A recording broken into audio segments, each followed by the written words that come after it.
Metamorphosis of Prime Intellect, my favorite book. If you're a good person, go buy the book. It'll be sticky in the top comment. It'll be in the description. If you don't buy the book, this is a threat. I will burn down your fucking house. Merry Christmas. But yeah, so it's And don't do that. Your listeners are not the secretaries of state of Wisconsin or anything like that. Well, fucking, I'll come for them next. You know what? Everybody, if Roger doesn't have, how many people are there in America? If Roger doesn't have 343 million book sales by midnight tonight, fucking napalm's gonna rain from the sky. But on a less unstable note, or perhaps more, depending on how you look at it, my friend Josh Newman of Reality Playground podcast, who's been on here a couple times, he messaged me, and like the other like earlier this week, I still haven't responded to him. So Josh, if you're listening, I'm sorry. But I was like, have you seen this? And it was some alien thing, and I was just like, you know, if it's not like now with like the Tic Tac off the USS Nimitz, like now like my threshold for UFO sightings is very like it's much higher now. You know, it's like now 1080p is like regular on TV. And now it's like I only watch a movie, right? So I didn't look at it. Remember CRTs? Yeah, right? Yeah. Well, so I didn't look at it. I was just like, okay, whatever. And then my buddy Paul Whitcomb, who's been on this podcast a lot, happy belated birthday, Paul, he sent something to me, and I was like, all right. The guy I've had on a couple times now, Larry Holcomb, who wrote Presidents and UFOs, Larry texted to me last night, and I was like, Larry actually goes to like the presidential libraries and like finds documents for his book. So I was like, okay. And then Lex Friedman posted today on Instagram, and he was like, two things. One, apparently there's a galactic federation that's in contact with Israel and the United States. Two, apparently @real Donald Trump is read into this program. Please let us know. And so I was like, okay, Lex Friedman's a pretty no bullshit guy. And so after all of that, I texted you, and we were going to do an episode. You're going to do a reading, but I was like, Roger, apparently this is a thing now. And you and I have covered every other facet of 2020. And of course... And where the fuck did it come from? And here we are at December. It's kind of like The Dark Knight, the Joker. He's like, I knew you'd come for me, and you didn't. And he's like, and you didn't disappoint. That's how I view 2020. How was 2020 going to end? Former head of Israeli space program says Galactic Federation exists and has been in contact with Israel and the United States. It's like, you didn't disappoint, 2020. You didn't. At least it wasn't a giant asteroid. Right. Well, that would be too simple. That would be too simple. Yes. Because if that came and hit us and killed us all, it would be too obvious. It would be too obvious, but there'd also be no one to like talk about how bad it was because we'd all be dead.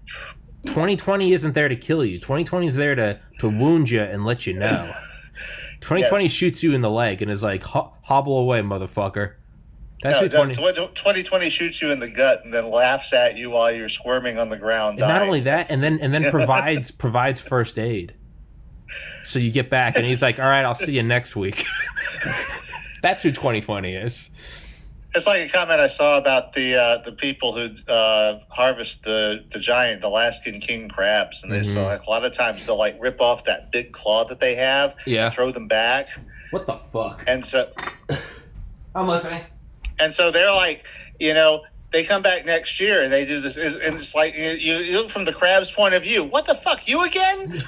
Whoa! It's like, oh man, I saw this thing of like it was like sashimi or something, and it was like this chef cutting this octopus, and he like, oh man, he like took it, he like cut it, and he like removes like the cartilage of the skull, and the thing's trying to like move away, and he like pulls it back in, and then removes another part, and I'm like, to us this is just like, oh, this is a really high class sashimi place. No, it's actually live, but to them, this is the inner circle of hell.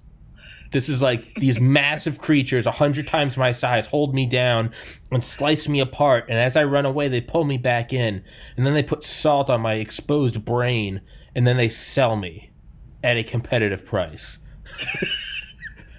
Right? And you can go on Yelp and leave a review. Oh, I ate that thing's brain. It was all right. Yeah. Yeah, just fucking... That was your brain being eaten. Yeah, 3 on a scale of 5. Yeah, just like, okay. Why do we think we deserve any better? Aliens show up. Why do we think we deserve any better? So. Either it's bullshit. Yeah. Or it's not. Yeah. And considering how things have unfolded, it's pretty terrifying either way. Yeah. To start with the boring, simple possibility that it's bullshit. Mm-hmm. What's the end goal? Fuck did this come from? It's like, why are... Former head of Israeli space program. Right, but okay, yeah, no... Okay, so far we're getting this from one guy that we assume... But... is not like off his meds or something. Well, don't forget, a couple years ago, Honorable Paul Hillier, Rob Hillier, Paul Hillier, the former head of the Canadian Defense Department, came out and said, and he even did an AMA on Reddit a couple years ago, and everyone was making fun of him. But he was very he's all there, he's got his faculties, he's like, well, there is a federation of advanced civilizations in the galaxy, and humanity is not, we're kind of quarantined to this planet because we have not evolved past, like murder and destruction and exploitation. Like, that's the limiting, like, you're not allowed to leave your solar system if you still do that.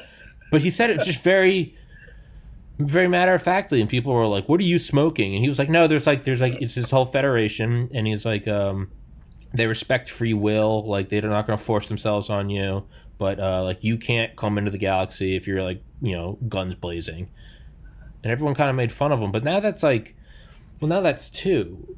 And then don't forget Lord Hill Norton, a former 5-star admiral from the UK, and I had on Nick Pope of the Ministry of Defense, who knew Lord Hill Norton, talks about how Lord Hill Norton was like, I believe we're being visited by like a whole array of extraterrestrials. So is it just one, or is it...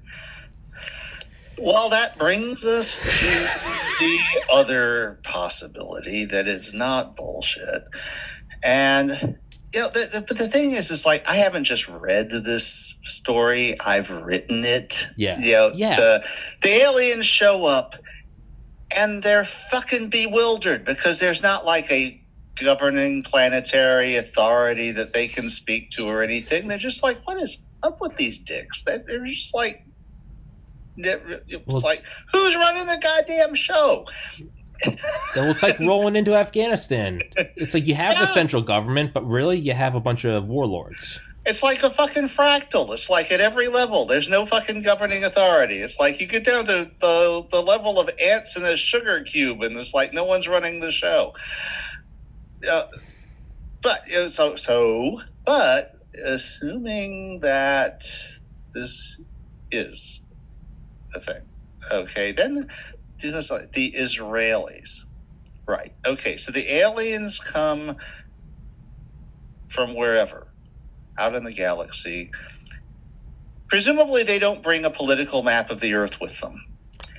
Yeah, and so they're sitting out beyond the orbit of the moon or wherever, looking at this place going, what do it's like, how do we approach this? Yeah. It's like, how do the fucking Israelis get involved? Because this is like, okay, so you've got like 160 different bodies that think that they're governing 1/4 of this, this or that postage stamp. And it's like, now, and they've got really like, if you start to figure it out, like if you're an alien and you have no fucking clue about the history of mankind, well, you can kind of figure out the places that glow in the dark at night might be important. Yeah. Yeah. And you might figure out that there's some places that have more of those than others.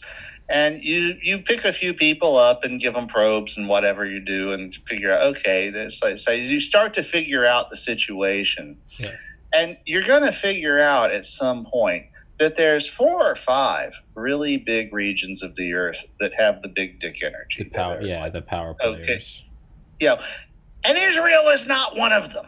No, but what they said is it wasn't Israel. It was they know the United States, and the reason why I think he even included Israel is because it was the Israeli head. But what he said is United States and Israel. So if anything, it's the United States, and then here's our little brother Israel. But but the other thing they said is the way that they phrased it is that Donald Trump knows about it. To me, that almost gives it more credence because, of course, 2020. It's not like, right? It's not like in. I'm going like it's like.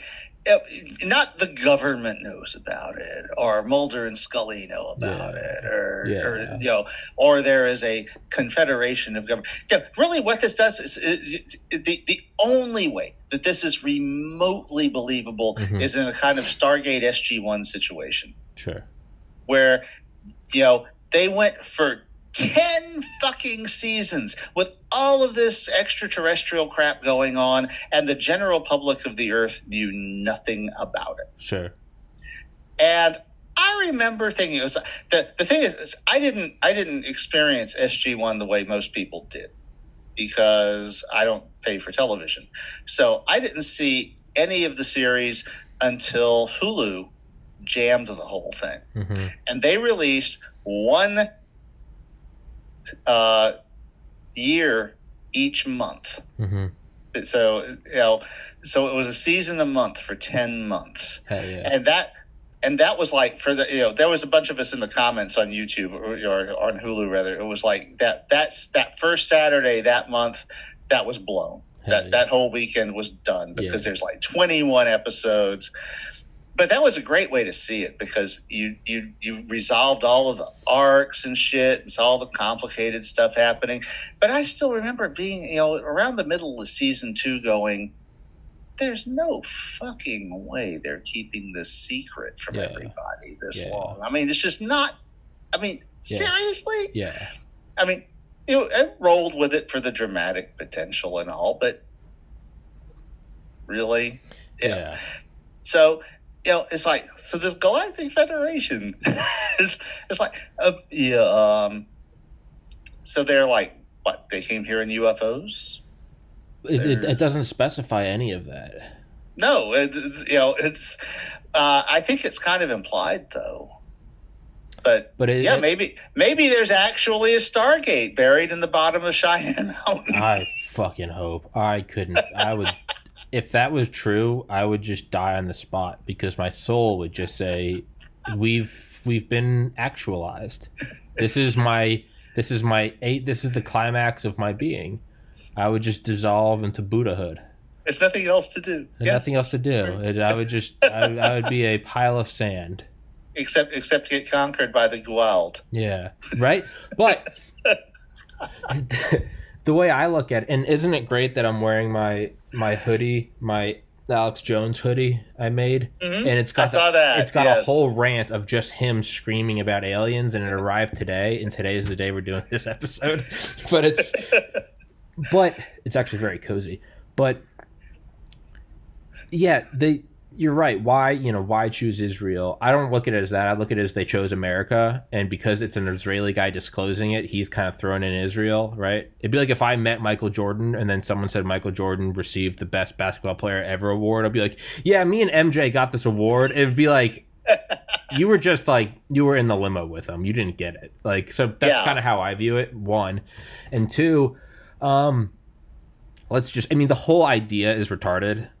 So let's just take. I think in like our first podcast, you used the phrase "room temperature IQ." Room temperature IQ, mouth breathing retard. Yeah, right.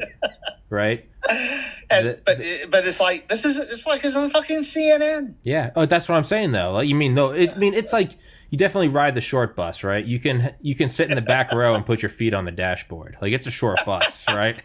So. I just made that up. I'm kind of proud of that, but it works. Thank you. Very good.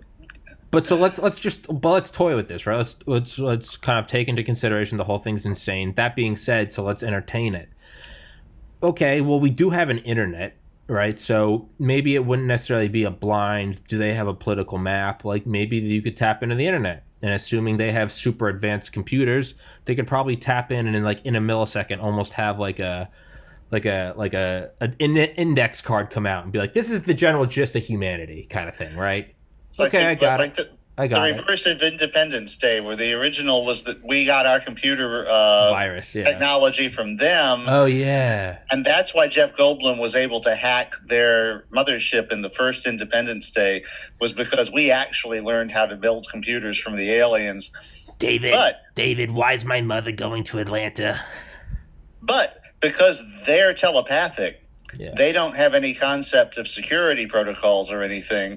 So when we get in there, it's like we just hack their shit, because their shit can't be, they can't hack each other's shit because they're telepathic. And so it doesn't even occur to them that someone might come into your computer system and do something malicious. Yeah. No peace. But there can be no peace.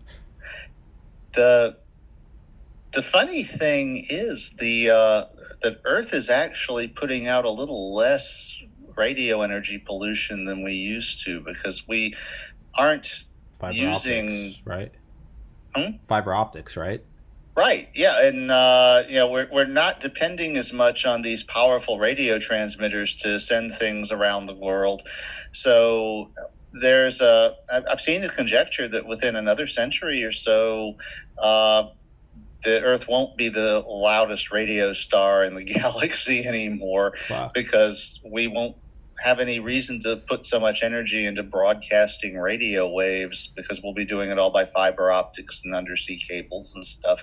And we'll only actually use radio for the shit that you need radio for, which incidentally, as you probably saw, the radio dish that we used to send the intergalactic memorandum, Arecibo, collapsed. Maybe that's why they're showing up.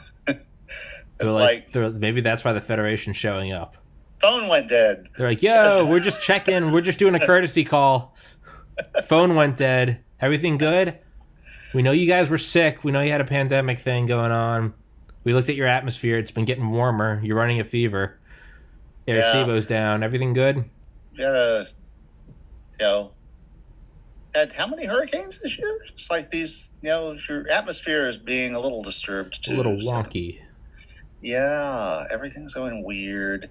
Yeah, actually, the atmosphere being disturbed is one of the things that contributed to Arecibo collapsing. What did lead to it to collapse? I just it was 50 years old. I don't know if you've ever seen a picture of yeah. I know what it is. Okay, so it had these 3 ginormous towers. Yeah. With cables suspending the thing in the middle. Yeah. Above the focal point of the dish, and one of the cables snapped about 6 months ago, and it drug a giant gash in the main dish. And of course, the dish is stationary. The dish was just basically built over a pothole, over a sinkhole in the Puerto Rican landscape. So they were trying to figure out what to do about that. But the problem was, because that cable snapped, it put more strain on the other cables.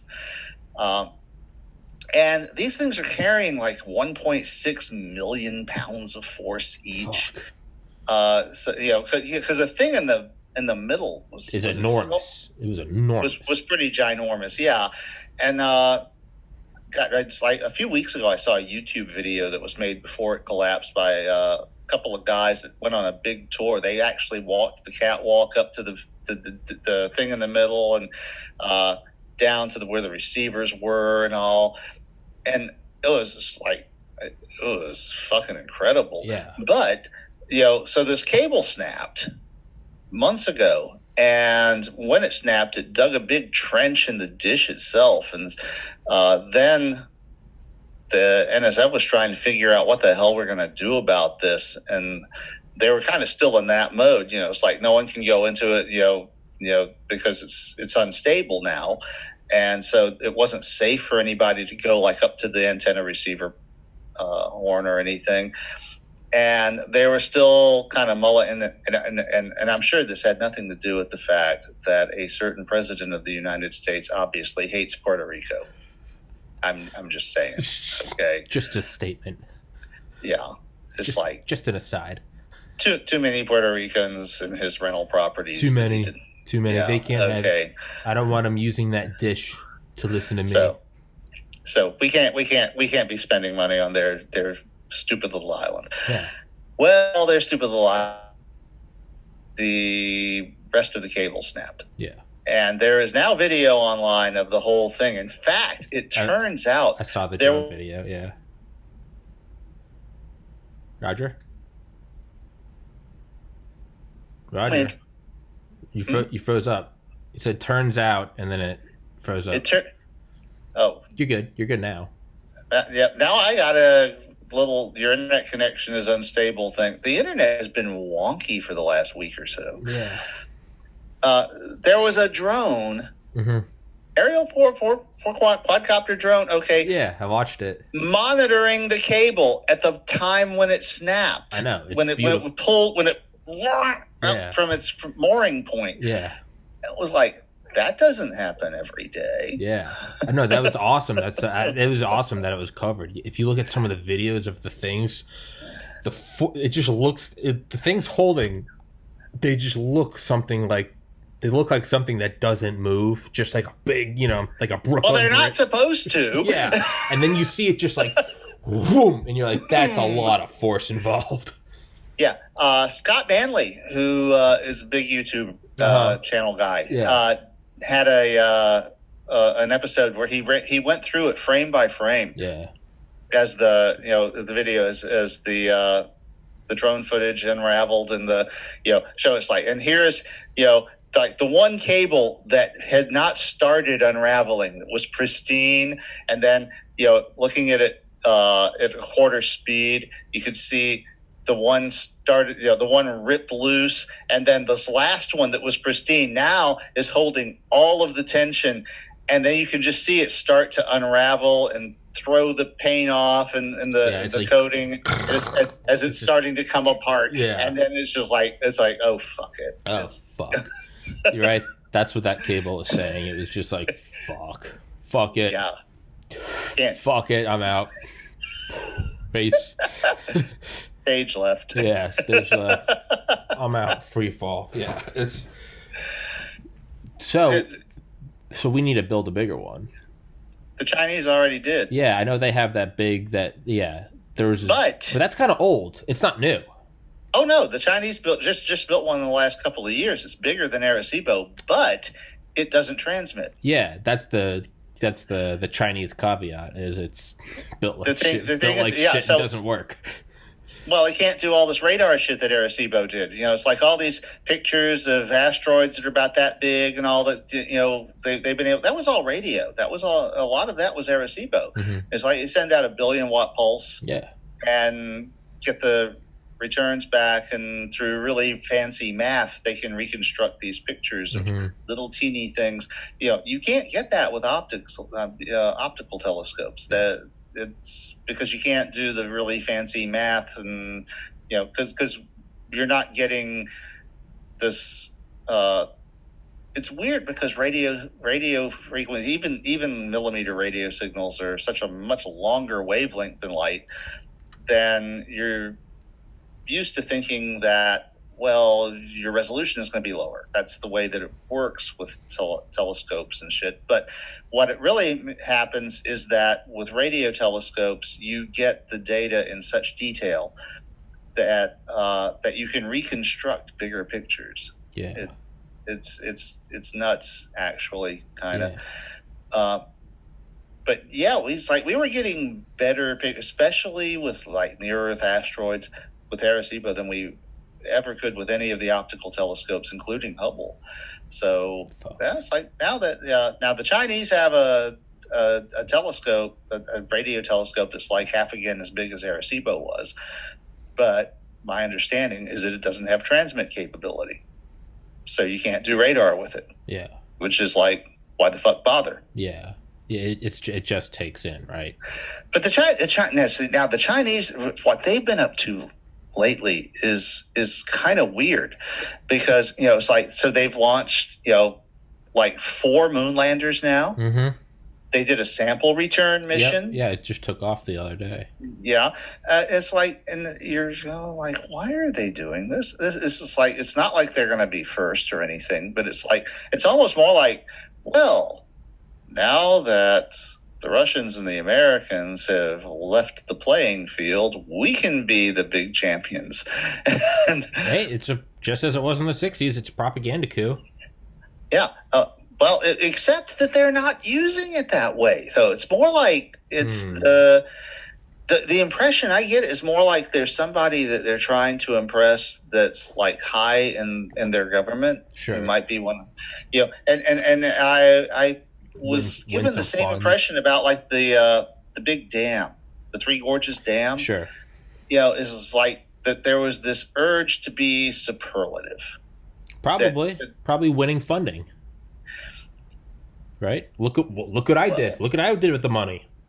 But really, really though, because they control all aspects of the economy, and they can remove money from private corporations. Every corporation in China has to have at least one CCP board member, and they can withdraw money from one place and put it to another place, and that's their sort of tactical. That's how they can push things that aren't profitable, like the Belt and Road Initiative. It might be that. It might be someone trying to play that system from within, just for their own gains. They want a higher up spot. Well, the impression that I was given was that there was someone very high up that everyone's trying to impress. Okay. With how we are moving. Because for many, many years, China was like not bothering. They were like the people going, you two on the playing field. Okay, you guys beat one another up. We're just going to stand here like the animal nerd that gets laid while the other two are butting each other's heads. We're just going to, divide and conquer.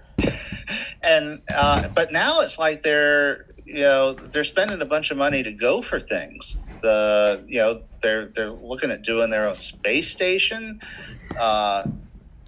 They're actually talking about a manned moon landing in the near future. And honestly, it looks like they might pull it off at the rate they've been going. Do you think it could have something to do with trying to attract, kind of like how America attracts like all the world's like engineers and stuff because they want to go work here? Do you think it might just be a long con, start to build this up so in 2040, 2050, they can be like, come to China, look what we do? I don't think they think that way, though. I think that they think that they've got the world's best engineers. Hold on. Hold on. I forgot. New camera. Oh, cool. Fuck yeah. Meant to set it up.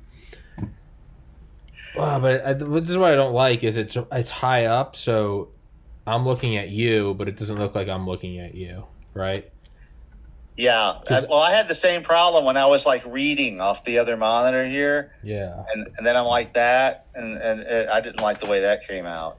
Yeah. Yeah. I wish it could be. What you wanted is to be like right above the screen of your computer. Yeah. Because you're going to look at the image on the screen. I'm going to looking at your sexy face and put some books under this thing. No, but I'm still not looking at you. I need to figure that out. Yeah, you're still looking down a bit. Yeah, I need to figure that out. But I did get a tripod for it instead of trying to balance it. The image looks great though, right? Oh yes. Well, at my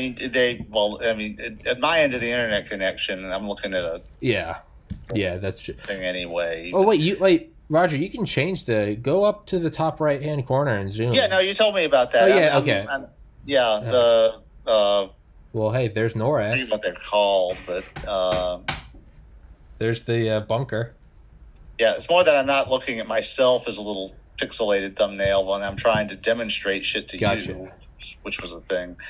I don't know why I'm just showing you the whole setup. Xbox. Oh, you can finally look around. Yeah, you can see. Hey, there we go. 4K. Yep. Your big monitor. 6 hard drives. That's 76 terabytes. I saw a retrospective of Johnny Mnemonic the other day. You remember the movie from the 90s? And, the guy is an information courier, and he has his brain hacked so that he can carry information around. And it was like he was completely overloaded because his capacity was 160 gigabytes, but they had given him 300 and some odd gigabytes. And this was like, when they made this movie in the mid 90s, of course, this was like a fantastically large amount of information. Yeah. So you would have to hack your brain and use your neurons or something. And now it's like this isn't even that much.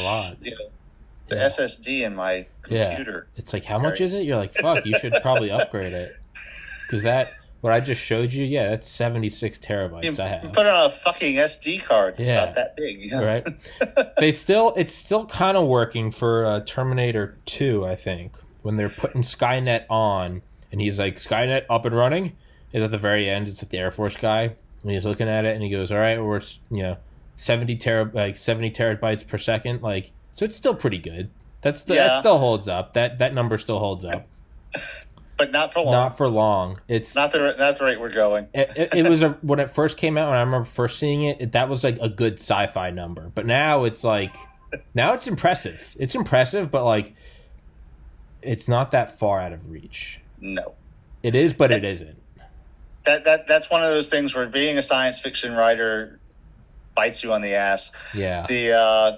Of course, my favorite science fiction bites you on the ass thing is the first line of the novel Neuromancer, which was, the sky was the color of a television set turned to an unused channel, which when William Gibson wrote that in 1981 would have been gray. It hasn't been gray for 30 years. Yeah. It's been blue. Yeah, I was about to say blue, yeah. And that completely inverts the whole thing, because he wanted it to be like this gray, dim thing. And reality came and bit his prose on the ass. Yeah. But I wonder if, like, because at first the story, it always fucks over the stories. It's like there was a whopping 2 gigabytes, right? And it's like, but I wonder if there's this sort of like, if there's like an oscillation. Like within 20 years, it starts to make it look goofy. But maybe it sort of swings back around to where a long enough time goes by and you almost get that like Jules Verne effect, like 20,000 Leagues Under the Sea or something, where it's like, now it's like, the entire thing is old, but it's like, now it's just cool because the idea itself. Well, because you go through the period where it's contemporary, but it's stupid. And then you finally go to where you can appreciate it in its historical context. Yeah. So, like when we're reading a Jules Verne novel, okay, we understand that, okay, they didn't have computers and they didn't have nuclear reactors and they didn't have all this other stuff in his day. So we can appreciate where he's writing from. And we're getting there now I think with some of the science fiction from the 40s and 50s. I think it's just a matter of time before we see a Heinlein novel that is not the incredible whack job that Starship Troopers was. Yeah, right. It's like, I bet. I mean, it's like, well, and the thing is, the thing about Starship Troopers was that Paul Verhoeven grew up around actual Nazis. He lived in an occupied power and remembered actual Nazis. And so when he made Starship Troopers, his tongue was not in his cheek at all. He knew exactly what he was doing. Yeah.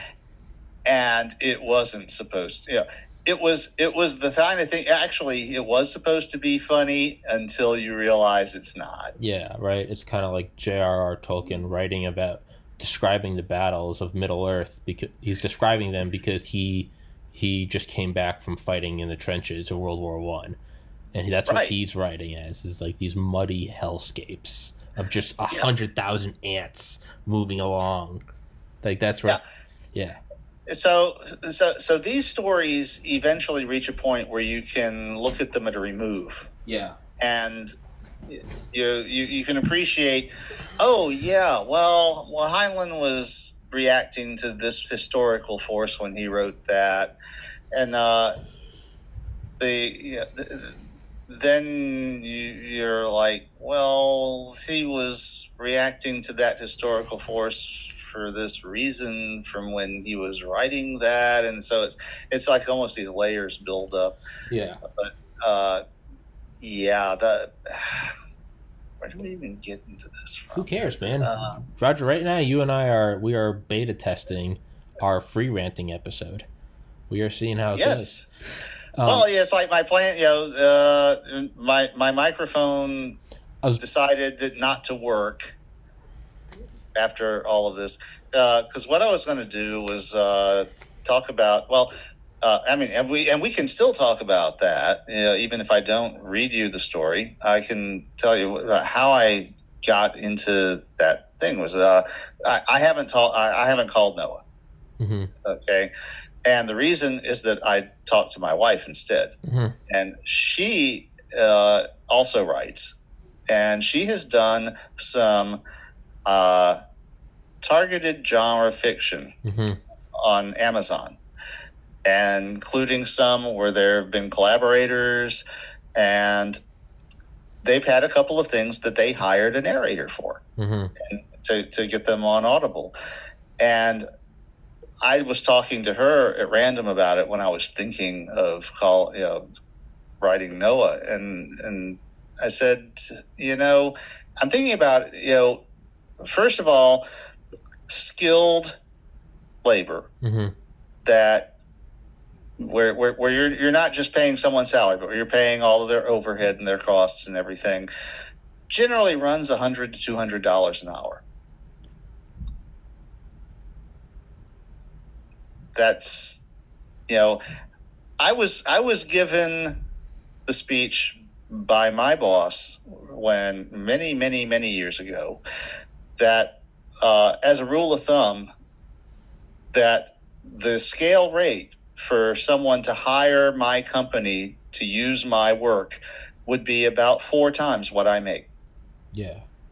And that's what it takes to cover the overhead of the building, the vehicle, the tools, the training, the time when I'm not doing billable things, all this other stuff. Yeah. And so if you're charging less than $100 an hour for your time, then you're probably ripping yourself off. Yeah. And Noah obviously knew what he was doing. Big time. Yeah. So it's like, now above $200 the air gets thin, but you start to look at somebody who has national reputation, who has a big portfolio, who has a lot of experience, then you're talking even more than that. Mm-hmm. Now, it takes about 6 hours to read Mopi aloud. Don't ask me how I know that. Well, actually, you can probably figure out how I know that. But that doesn't count the pre-read, where you figure out what are you going to do about all of the little effects and stuff, like the computer dialogue sections, about the different characters. At least Mopi doesn't have a lot of different characters. Yeah. In some of these stories, they actually hire voice actors to do the different characters, because otherwise you wouldn't keep them straight. Yeah. That's not a problem for Mopi, at least. But you've got to go through it, make sure you know how to handle all of, because I'm a very visual writer. I do a lot of little tricks with the formatting to create an impression on the page as you're reading it, and getting that to come through on Audible is going to require making sure you have some idea what's coming up, that you're going to do a scene shift or a switch to a different venue or something. In the story that I was planning to read you, there is a shift between the present case and a series of things in the past that are converging on the present. And so in the original story, there was a horizontal line. Mm-hmm. And you can't read horizontal line. So I was thinking about it, and I had to read the story. I actually read the story aloud several times to Mm-hmm. myself so I could hear how it sounded, and realized the best thing to do at those points was to say present day. We're not in the past anymore. present day. Here we are back in the current story. So you've got to figure all that stuff out. Then, as Noah was saying, you're going to make mistakes. You've got to listen to it after you've done it. Make sure that everything is correct, because I'm like that myself. It's like the idea of just reading it and spraying all the mistakes out and saying, fuck it, this is the author, is not me. I'm perfectionist is not the right word, but I don't like to deliver a crap product. Yeah. If I leave a mistake in there that is obvious, I'm going to hear that motherfucker every single time I listen to it myself. Yeah. So, so you got to go back, redo the things that need to be redone, apply any of the audio stuff. So you're talking about 20 or 30 hours of skilled labor to turn the Metamorphosis of Prime Intellect into an audiobook. Yeah. Still got like, what, 60,000? Well, I think he added a zero in there, but it'd be in the order of, $2,000 to $6,000. Wait, 10 hours at $200 an hour? It's $2,000. And you're doing 30 hours? I'm a moron. He added a zero. Yeah, you would be looking at between $2,000 and $6,000 most likely. And the thing is, the book brings in between $2,000 and $3,000 a year. Sure. So $6,000 to have it turned into an audiobook is not a thing that's going to happen. Yeah. Which means that if it gets turned into an audiobook, it's going to be because I narrated the fucking thing myself. That's the only way it's going to happen. Yeah. Plus the studio microphone and the puff shield and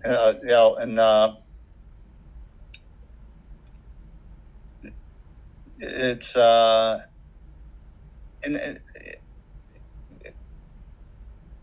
it's weird because, well, one of the things that my wife said was that because of the COVID thing this year, audiobooks have become more popular, and the labor of narrators has become more expensive because they're in more demand to make more audiobooks for the people who are stuck at home and various things because of the COVID mess.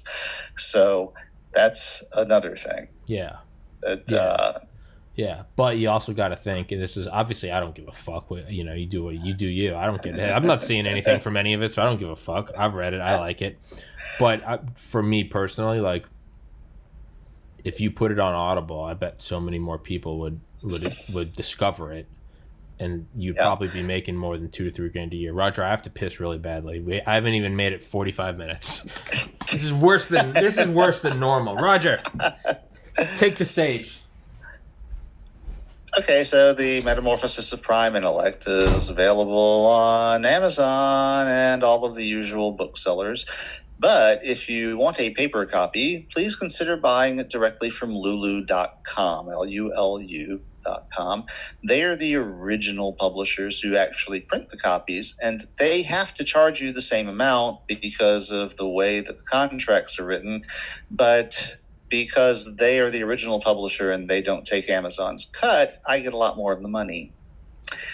So, as you can hear, we're thinking about doing some of my other works. You can catch up with some of the other stuff that I've written on my private little repository website, localroger, LOCALROGER.com. And on that site, you'll see that a lot of my things are on Smashwords and Goodreads and stuff like that. I think it's the Smashwords ones. There's one that you can set your price, and you can set your price to $0. That's fine with me. The reason that we did that is that my wife warned me that my site would get delisted from the search rankings if it looked like I was doing duplicate content, and they delisted me anyway. So one of these days I'm going to go back to just hosting it myself, but I haven't yet. So anyway. Bastards. I want to ask you about your microphone because I'm thinking about investing in I've got all the memory I need. Now got 76 terabytes on the desk, and I've got 25 in EMP shielded NORAD. Okay. Audio Technica. And what is the thing in front of it? What? That? No. The other thing you showed me. Oh, that's a puff shield. What is a puff shield? It's to stop. Like spit. Yeah. Oh, that noise. When that yeah. Okay. Yeah. Because the thing on the microphone isn't really large enough to stop. Like if you. A blast of air, and as we naturally do when doing certain consonants and stuff, and the larger puff shield is about stopping that. Okay. So the way you would normally deploy this is you would have this here, and this about like so. Okay. And but the thing is, this microphone is it's a USB microphone, and I had it working like 2 days ago, and when I went to do the mic test right before, literally like the moment after I said let's roll on the text thing, I plugged it in, did the mic test, and there's like no audio. Like the driver is just like being skittish again. Yeah. But I think that's another one of those things that's been improved lately. But you'll notice. When in the podcast where Lex interviewed, I know who you're talking about. I can't remember his name, but yeah. Yeah, but he was using these on both ends. Yeah. So you'll see that occasionally if you see the videos of other people who are doing podcasts that because this is a standard radio type setup. Yeah. Where you have the microphone, but then you have one of these puff shields in place just to keep the poof poof poof poof sound out of it. Yeah. And of course I've got the worst of all worlds here because I've got this completely unshielded mic because even its little foam thing just disintegrated because it's so old. Yeah. You can definitely. If you ever listen on Spotify to this podcast, the little thing I do at the beginning for Anchor, you can tell in the ad, it's like, welcome to Tommy's like podcast. You can hear it. It's like it's like, yeah. And that's what this thing is about. Yeah. So yeah, if you want to prevent that, but I noticed that you're very mobile as you move around your office a lot, and for this to be effective, you really kind of have to situate it between you and the microphone. Yeah. So you would have to be more in one place. Now, I had also planned, because of having the external microphone, I was going to use my Bluetooth headphones instead of these, so I wouldn't be tethered to the damn desk anymore. And all that fell apart at the 11th hour. Yeah. I've been thinking of how to do that because I want to get like the top tier one, the Shure SMB, the one that like Rogan uses. All the podcasters use it. It's like it's a really good one. I want to get that with a puff shield, and I want to get it mounted so I can kind of just because right now like this is on my I place it on my laptop, and it's right because I'm in a weird spot whereas like I don't have a physical guest. I just have speakers of your voice coming through. So I've been thinking maybe I need to get two microphones and put one right above the speaker so it's your voice, and then also have one like mounted over here and just have it like right here next to my voice. I don't know, but I don't know how to do that. I don't know like how to split the audio or two files. Well, you don't need. Yeah, that's more of a software thing because you're getting the audio already in digital form over the internet from me, so you don't need like a microphone for me. Oh, but I found so like Zoom takes the audio directly, like the digital, versus like I record it coming out of the speakers. It is worse quality through Zoom versus. You can hear the difference. The videos I upload to BitChute are the Zoom ones, and they use the Zoom audio. The ones I upload to YouTube are the ones that are captured by this microphone already coming through the speaker. That quality is better than the digital. No, maybe that just might be Zoom. Zoom might just be giving me a shitty digital version. But that doesn't make sense, though, because... Yeah, because you're getting my audio through Zoom. Through Zoom. Like right now, it's like I'm... Right? So it's... You're right. Zoom's got to condense it or compress it or something, because but that's what you're getting at your computer in a digital form. Yeah. So the only way they're making it better is by doing some kind of processing on it to try and restore what's been lost in the transmission process or something. Yeah, and that's what I record with my microphone. So Yeah, that's strange. Isn't it? It's there's definitely a difference between it when it comes out of the speaker versus the actual digital file that they just deliver. Or you know what? It might be. Maybe it's not your voice, because I know the quality is worse, but I don't know. Is it the guest's quality is worse or my quality is worse? I cannot really imagine a scenario where the quality of my voice would be better if you put it through a speaker and another microphone versus just digitally recording what's receiving over the internet. But yours, that's a different story. I got an idea right now. I'm gonna pull up. Let's pull up. I was about to say, I hope I don't get yanked, but then I realized this is my YouTube. I can play my own shit. So don't be too sure of that. Well, you know what? If this is how I got delisted from Google for hosting my own stories. Well, you know what? If this is how I go, then fucking this is how we go, Roger. If I go down, if I get yanked for playing my own material, then it was meant to be. Okay? But it was meant to be. I'm not even monetized. They still haven't monetized me yet. So, let's listen to 267, The Science of Measuring Length. This is YouTube. I don't think I've ever started recording that quickly. That might be a new record. Fucking recording, bud. But yeah. Now, did you get a haircut? Alright, so now let's find that on BitChute and see if you can't... probably should have had it already pulled up so it would be quick back to back, but... Fuck me, I guess.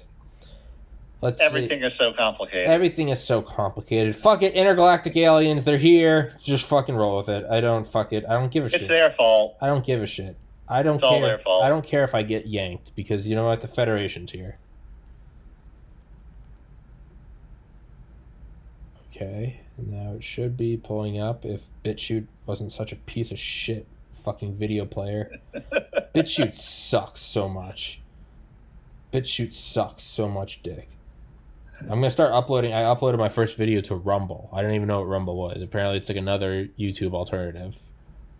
Never heard of it. Neither have I. But I'm willing to give them a shot because YouTube is a gulag. 3, 2, 1, out of the gate. That was like the fastest gun in the West recording. I don't think I've ever started recording that quickly. That might be a new record. Fucking recording, bud. But yeah. Now, did you get a haircut? I took my bangs.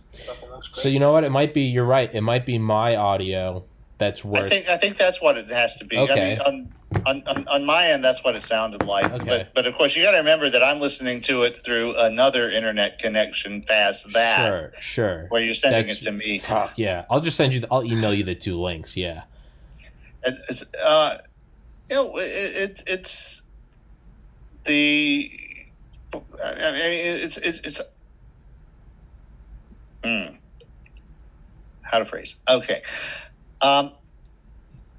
You can only lose data. You can only lose fidelity. You know, you can do these fancy AI things that they're doing now to try and restore fidelity. Yeah. But what that does is it also introduces a bunch of artifacts, and it's not the actual original thing anymore. It's some artificial intelligence's impression of what the original thing should have been. Yeah. But it's like I suspect what you got going there is you've got a room with really crappy acoustics. Yeah. Okay. And that comes through. I was like, that was what I was hearing in both of those was a lot of reflections, from the walls. And that's also true of this room that I'm in, but I'm reducing it. The main thing that I have that is keeping it to a dull roar is the fact that this microphone is 2 inches from my mouth. Mm-hmm. So that means that the crap reflected from the walls is a lot less loud than the original sound. Yeah. But like if I was using the microphone and the computer, which a lot of people do, a lot of your guests have obviously done. Yeah. And you can hear that they're like in this boom, boom, boom echo chamber. Yeah, they're in a big room And that's just because they're even in a normal room.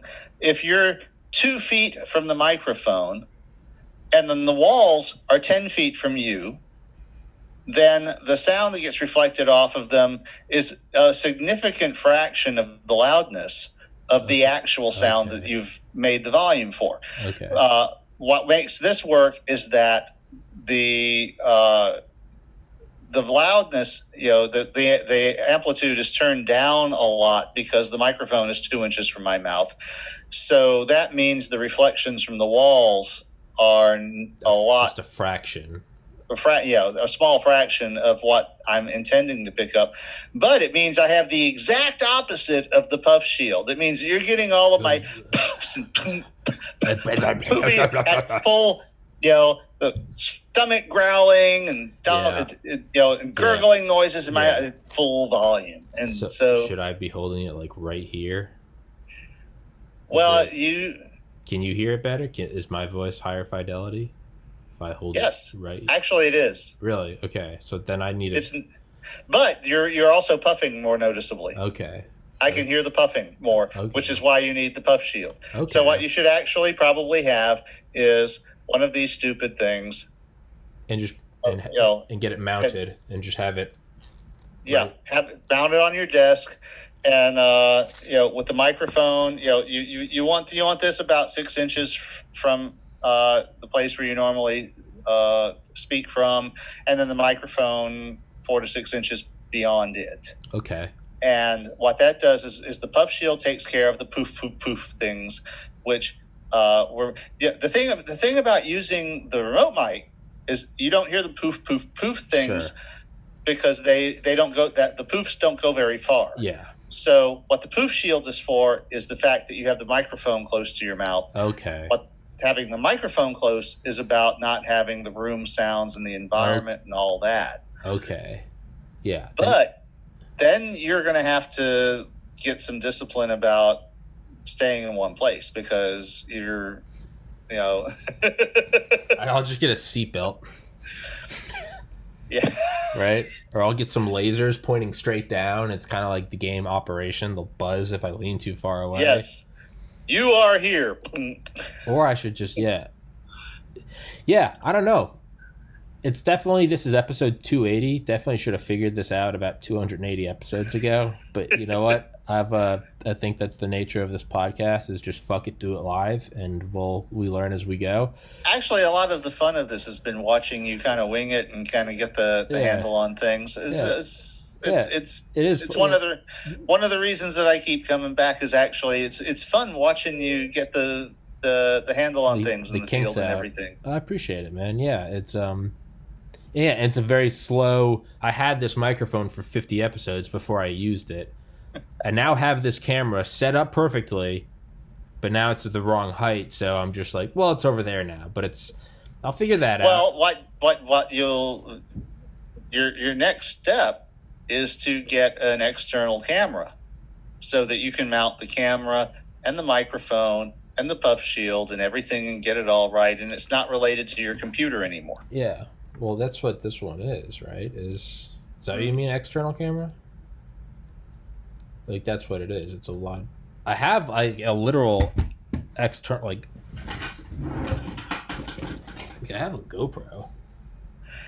Yeah, well, I mean, all of those things now are just as good as the one in your computer. I mean, in most cases, they're better. No, they are. Yeah. The problem is that you need to get a studio-oriented idea. You need to think of the space that you're broadcasting from. Yeah. As a studio, and ask yourself, what is the optimum place for everything? Yeah.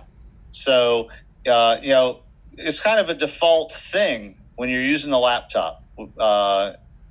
Okay, you're looking at the screen, which is what I'm doing here. Okay, and in a lot of cases, if I wasn't using these, then the microphone is right here next to the camera. Okay, well, that results in a lot of echoes unless I'm in an anechoic chamber or a room with, that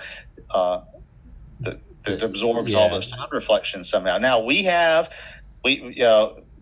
Elaine, I mentioned that she had some narrations done when she would, in the preps for that. The reason I have a studio quality microphone, whether it's working or not at the moment, is that she got it to, when she was thinking of doing narrations.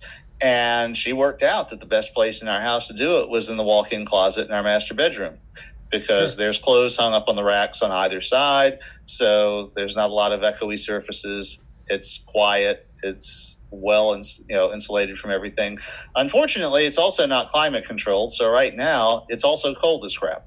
Yeah. So, yeah. But it's probably where I would be going if I was going to actually do something like narrating Mopey to put it on Audible instead of doing it in this office, because this office is an actual horrible place. Yeah. No, this room is probably like other than like the living room, this is probably like the most wide open room in like the house, and it's just a terrible spot. But it's also like the only spot where it's like I can just come up here and use this as my room to do this shit in, so I'm not bothered. But yeah, no, the next step is definitely like going to be moving out this summer. Then that is like, so like, and I also like I can't fuck around with my parents' house. Working on that? Yeah, no, yeah. No, really though, this summer, yeah, bumping out, so it's gonna be badass. Yeah, fucking leaving.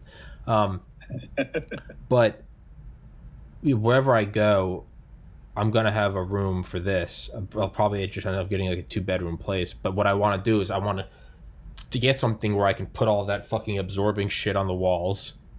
I have been told by someone who was in a position to know that moving blankets make really good sound absorbing things. Yeah. She had a boyfriend who was a musician in a past life. And so that was what they did, is they got the moving blankets that they would use to line the moving vans. And that was a really cheap version of the anti-echo wall coverings. Yeah, it's going to be, whatever I do in the new place, it's going to be badass. Because even this is like, this has transformed dramatically. Just like even just the equipment I'm using. It's, I can't wait to have like a room that I can just kind of go balls in and do it with. Is well, Mitzi hooked you up with a lot of that shit, didn't she? Yeah. But I would say what you're going to need to do is, once you bring the microphone close, then you're going to need the puff shield. That means you're going to need to actually have like a fixed place where you sit to do your part of the thing. Then you're going to have to figure out where you want the camera and the display that you're using, so to show you to your guest and that you're looking on. Because like you said, right now you put the camera at the closest thing that you can, and you're like this, and it's jarring. So but there's solutions to all of that, obviously, but you have to kind of go, well, instead of just doing this at random, maybe it's time to actually think about laying this sucker out like a studio. And because you've got some decent equipment now. It really, it's not necessary when you're just doing your laptop. Everyone kind of understands that you're just doing your laptop and that your voice is bouncing off the walls. I mean, I've seen like fucking late night show, in the last, in the COVID era, when, they some celebrity, and it's like, they're obviously just using their laptop and their voice is bouncing off the wall. The audio's terrible. Yeah. It happens with Joe Rogan's guests. He'll have on like Matthew McConaughey or like Jon Stewart. And you're just like, it's just such a weird departure from like studio quality. And it's like, wow, it's noticeable. And the thing is that there is a technology to improving on that. Yeah. So and I'll be honest, I didn't know about these things. I don't fucking know. That was my wife who did all that research. I've always seen those and just not known what they are. Well, and that's the thing, is because when you put the microphone closer to your face to get rid of the environmental influences, so that your voice dominates, but then also you start getting the poof things, and that's what the poof filter is for, is to get rid of that when the microphone is that close to your face. It's definitely, I've come to think about like this whole setup I have, like a desk and a couple shelves. I've come to think of it as like this like single organism, because at first it was just the laptop.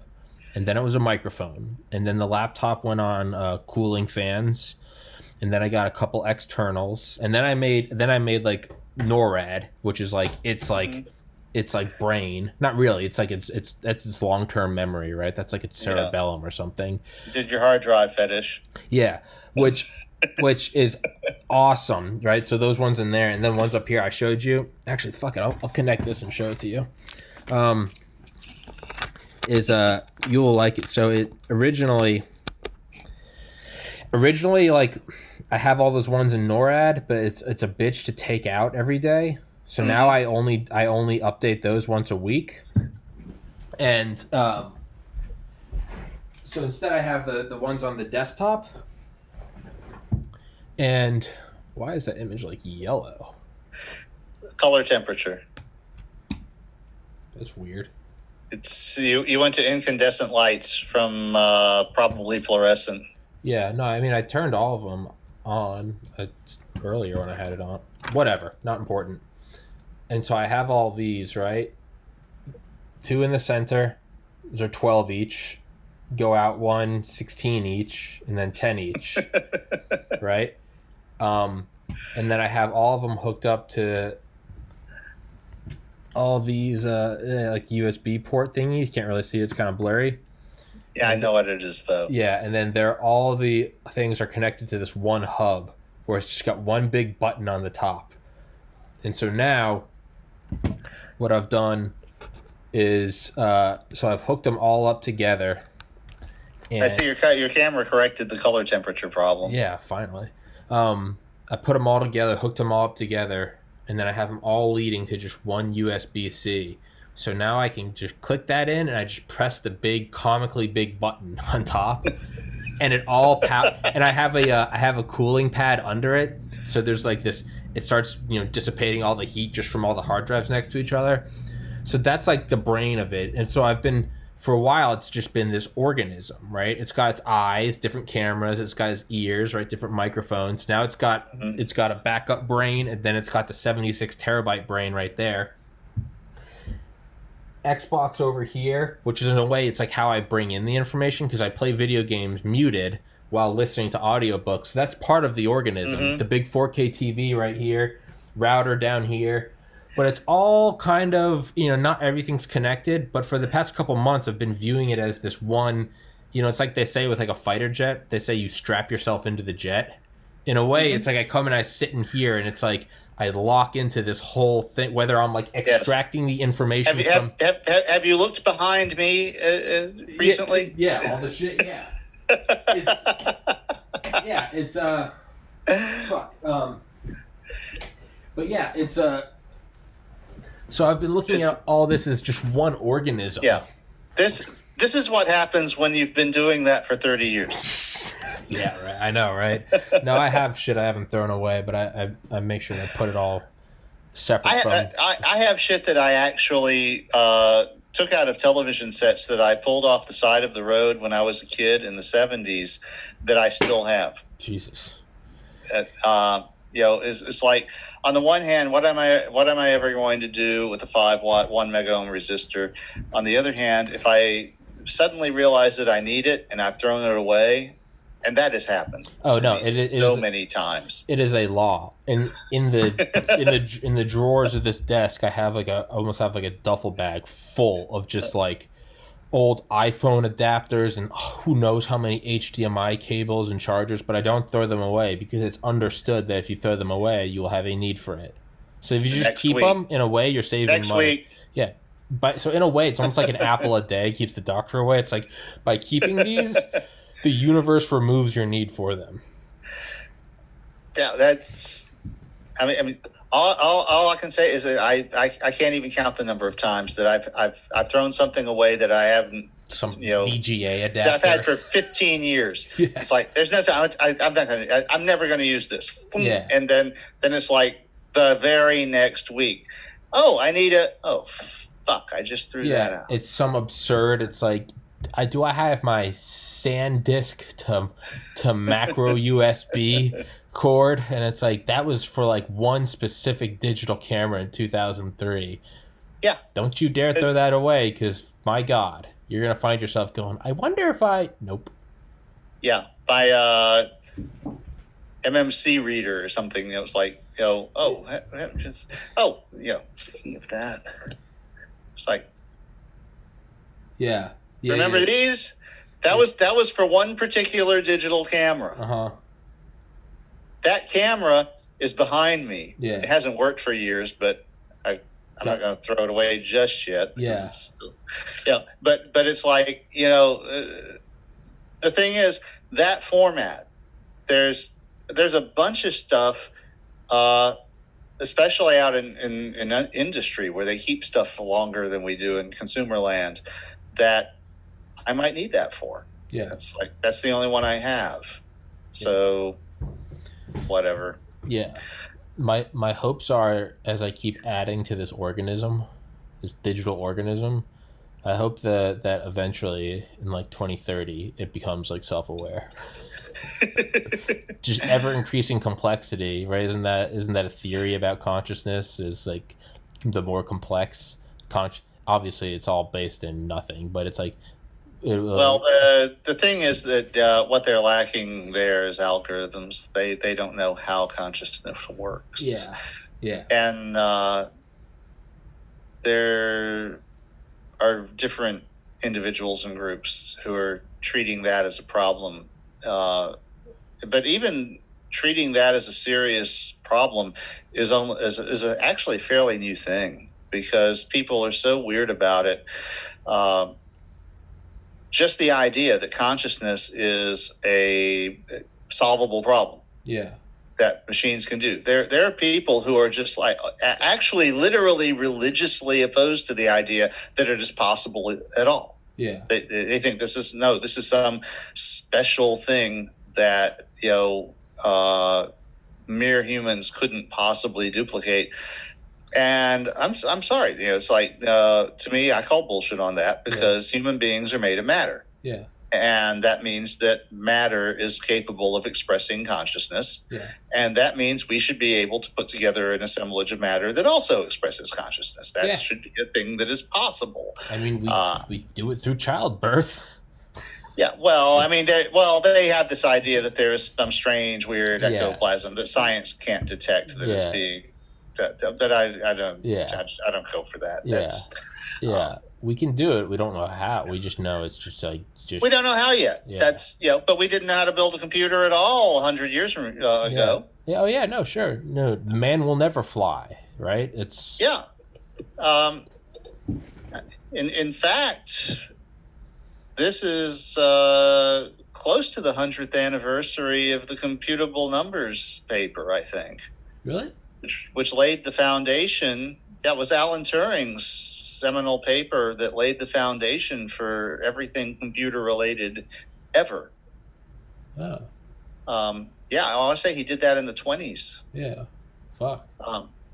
Because I know it was in the teens that they were doing the they were doing the futile thing to unify math that turned out to be such a laugh. What the hell was that? That was like I said, names of things go out of my head. If I don't prep for a topic, then I know what I'm talking about, but I don't know what to call it. Yeah. But there was a big drive to like prove that all of math, starting with arithmetic, was self-evident, that it proved itself. And they ended up doing the exact opposite. This was like the thing with non-Euclidean geometry. They wanted to prove that Euclidean geometry was self-evident and that it was complete and pure. And when they went to prove they ended up proving the exact opposite, which is that other geometries are possible. And not only that, the universe we live in is not Euclidean. What does Euclidean mean? It basically means the system of postulates and theorems based on what you think of as like 2- and 3-dimensional pure Cartesian coordinates where like parallel lines never meet, things like that. Okay, and in the real world, it turns out that lines that are parallel can meet because space is not flat. Mm-hmm. So basically, Euclidean geometry is a geometry of space that is completely flat and doesn't have any curves or bumps or interruptions. So there are no black holes in a Euclidean universe. Mm-hmm. So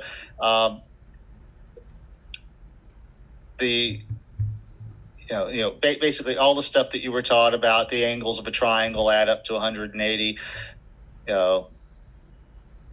Well, there's a good one, because that's not even true on the surface of the Earth, because the Earth is a sphere. Mm-hmm.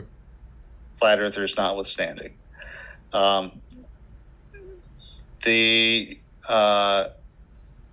ancients thought that geometry was pure and beyond reproach.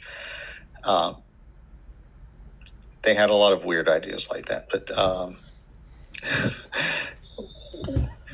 what the thing is that if you were coming from the 4th century BC and discovering these ideas and making them work together, then it was almost like a religious epiphany how well all of these mathematical ideas work together. Yeah. And so they formed the idea that this must be the fundamental truth of the universe. Yeah. And of course, it's a little more complicated than that. But in the 4th century BC, there was nothing to tell you about that. And so, all of these ideas that we got through Aristotle that trickled down to the monasteries in the Middle Ages before they were rediscovered in the Renaissance. And it was only then that we started to discover they're not always true. Well,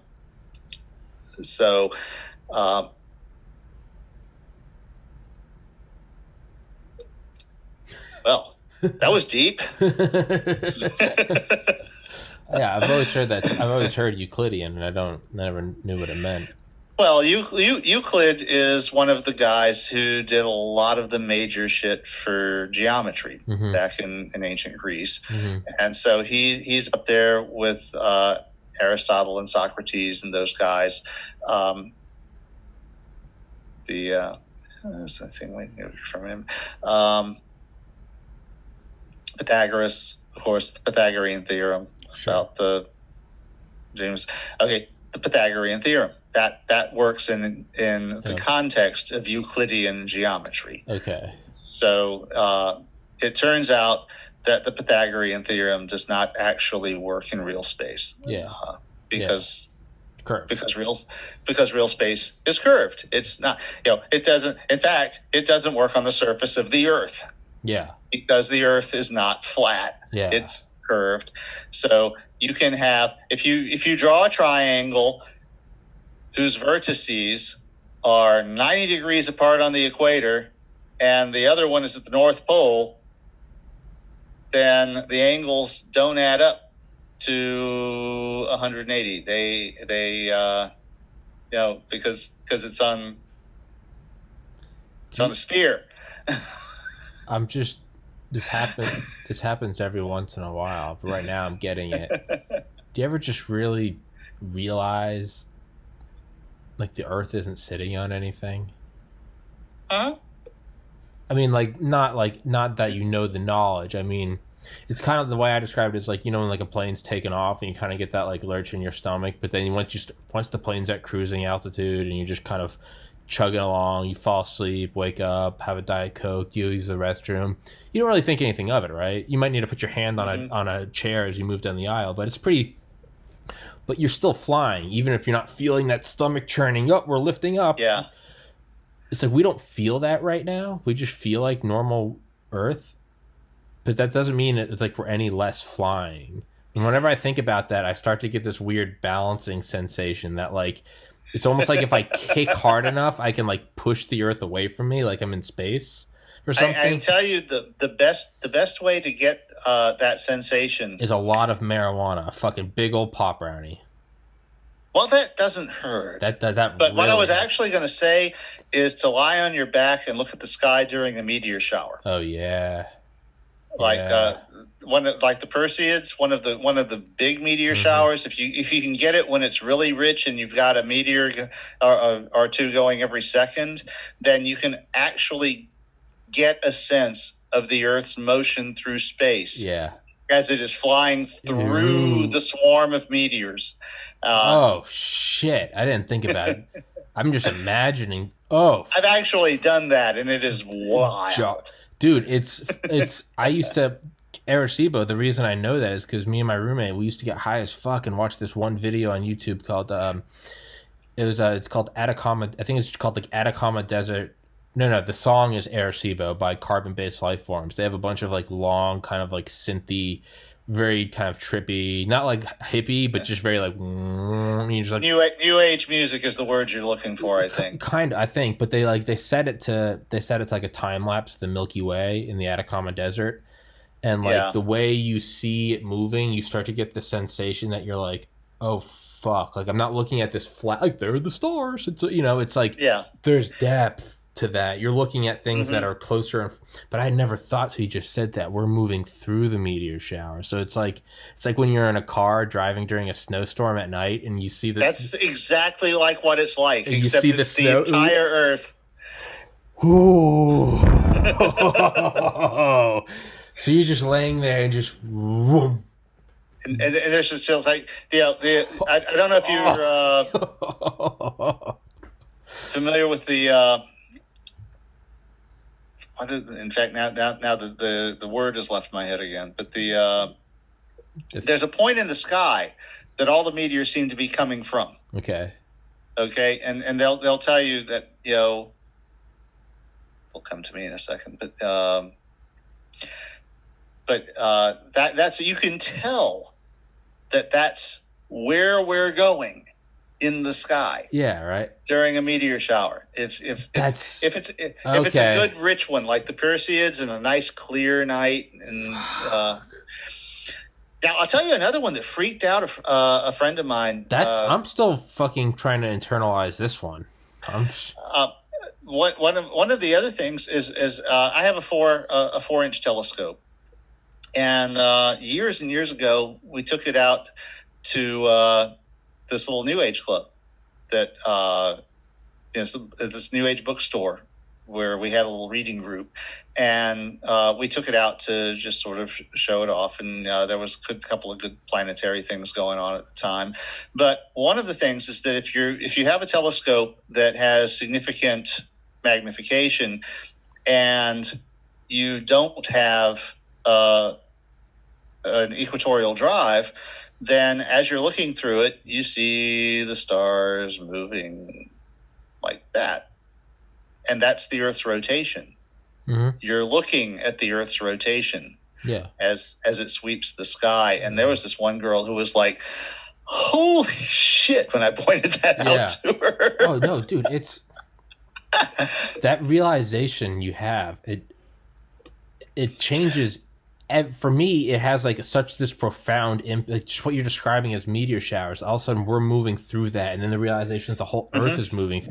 All of a sudden, it just like blossoms into every aspect of my life. It's like, what are countries? We're just on different spots of this big dirt ball, and it's like, what are different time zones? It's like these are just these. You start to almost see them projected on the sky, kind of like Mopey seeing the stars up there. It's like you see these projected time zones, and it's like, what the fuck is going on?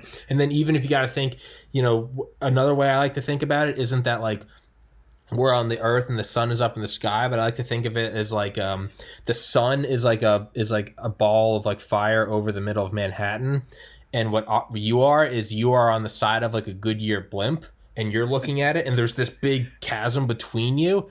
Like that's one way I like to think of it, is like we're stuck on like the surface, almost like we're on a Velcro suit stuck on a wall, and it's like we're looking at this thing, and there's just infinity below us and above us, and it starts to for me. It's not just like it changes. If you can't tell, it fucking just rips my mind into pieces, and I love it. Well, I mean, it's a total change of perspective, and you're used to thinking of the Earth as split between the Earth below you and the sky above, and the sun goes around once a day and all.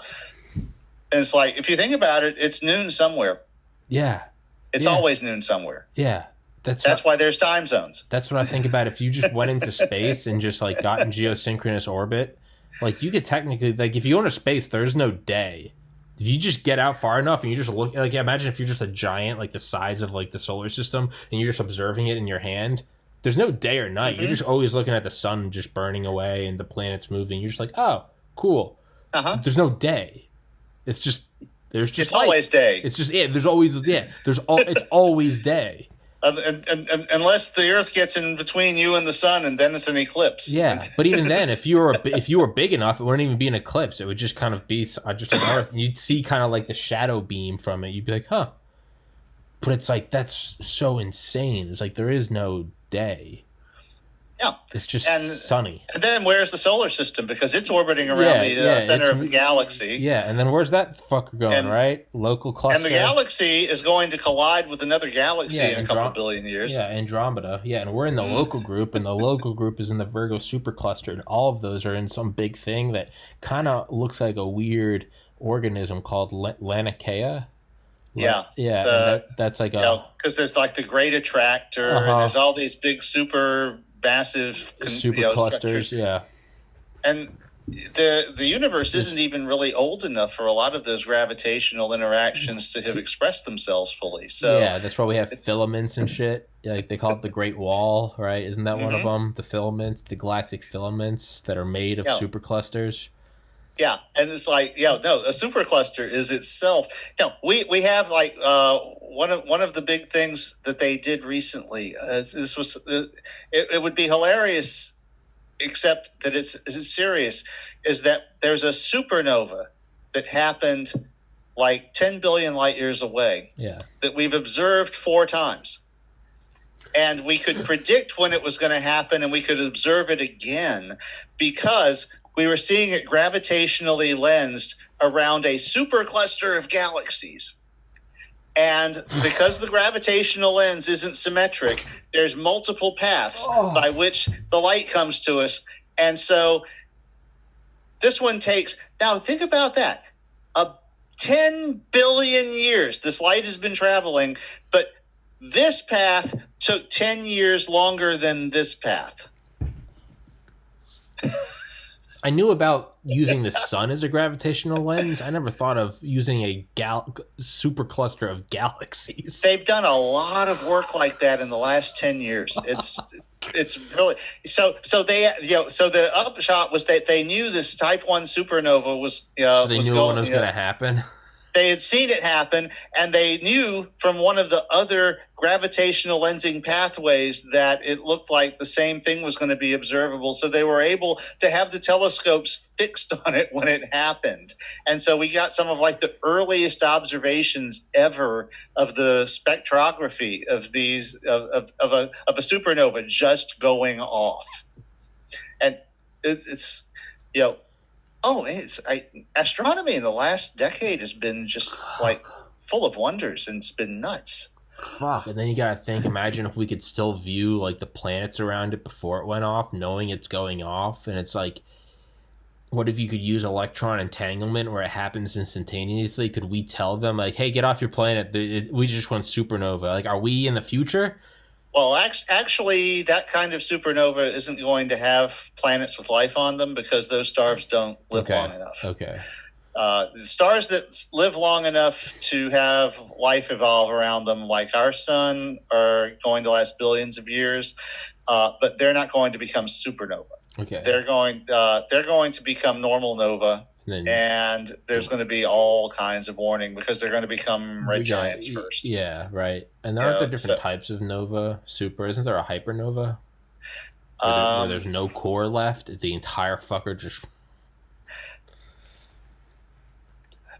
Not connecting there. But there is they use the word nova to describe the collision of 2 neutron stars. They came up with some name for that. And that turns out to be where all the heavy elements in the universe come from that we couldn't figure out more than a few years ago where they were coming from. A hypernova is a very energetic supernova thought to result from an extreme core collapse scenario. In this case, a massive star collapses to form a black hole. So I guess also known as a super luminous supernova. So technically, it's still a supernova. So it's just a type of it's probably like a type 1A instead of a type 1. A burst 5 to 50 times more energetic than a normal supernova. So it's still a supernova. But that means that it's also a much bigger star, which means it's a star that didn't live very long, because the bigger the star is, the shorter its lifetime. Kind of like dogs. I was about to say, or like musicians, right? Right? The bigger this, right? The 27 Club, Kurt Cobain, Mac Miller, Jimi Hendrix, right? Keith Richards wants to have a word with you. Well, Keith Richards has clearly that's how we know that he is artificial, right? That's how. For that matter, Mick Jagger. Yeah, no, Keith Richards is definitely. Or it just means when he does. Or what if he dies at 70? Maybe that's just proof that he is actually of a species of gods that lives till 10,000. So 70 is technically still young, or 80. I think dying at 70 is off the table for both of them at this point. Oh, well, then 80, 90, whatever. 90. What if he dies at? But what that might just be proof that Keith Richards is of a god tier race that lives to 100,000 years old. So dying at 90 is still actually young. Or they're either vampires or zombies. That's not entirely out of the realm of possibility, and I like where your head's going.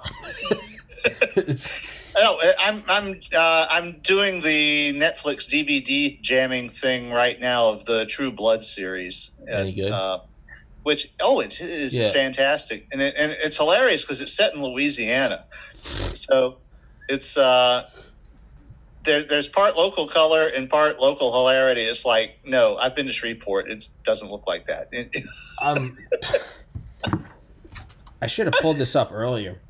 Might as well read it now, right? Former Israeli space security. We're 2 hours in. Here's the topic. Fuck it. You know what? This might just be why Roger and I need to stick to topics. Former Israeli space security chief says extraterrestrials exist and Trump knows about it. This is on NBCnews.com. A galactic federation has been waiting for humans to, quote, reach a stage where we'll understand what space and spaceships are. I think we understand. I thought we met those criteria. Yeah. So now the Federation's moving the goalposts. They're like, well, we're like, we have them. No, we have a space shuttle. Look at our astronomy. Like I said, I didn't just read this short story. Yeah. I wrote it. Yeah. Well, they're moving the goalpost. They're like, well, you don't know what space is because now Arecibo is broken. So technically, we're like, that's some bullshit. We've had it though, and they're like, nope, broken. You can't join. You can't join. You don't have a working Arecibo. Sorry. You notice the garbage patch floating above the Earth in orbital space? It's like, I think we've been spacefaring for a while now. We've littered a lot, yeah. A former Israeli space security chief has sent eyebrows. I mean, that's it. If you've polluted a place, then you own it. Moon, Mars, ours. That's ours shit, dude. Venus, too. We have garbage on Venus. Goddamn fucking right. Actually... And then, we never landed anything. Oh, I don't know. No. Yes, we did. The Russians landed on Venus. I'm not talking about Venus. I'm talking about Jupiter. We've crashed. They've burned up, though, right? Yeah, we crashed shit into both Jupiter and Saturn. Pluto, we just flew by, right? Yes, Pluto, we just flew by. But we crashed Cassini, Huygens? Cassini, yeah. We crashed Cassini into Saturn. And I'm pretty sure we crashed at least one of the Jupiter spacecraft into Jupiter. There's probably nothing of those left, right? Oh no, there's nothing for them to land. They go just down until it's like neutronium or something. Wait, what the fuck is at the center of Jupiter? Can you fly through Jupiter? I mean, if you were, made of like invincible. I've seen the speculation that it's metallic. It's an ocean of metallic hydrogen. That's so awesome. Of course, Jupiter's like, I don't even have normal ground. I just have a ball of metallic hydrogen. What the fuck? And at the center of the ball of metallic hydrogen is a diamond the size of Earth. Fuck. Because the carbon rains down, because carbon is heavier than hydrogen. Yeah. So the carbon collects at the middle, and because the pressure is so high, it creates a diamond.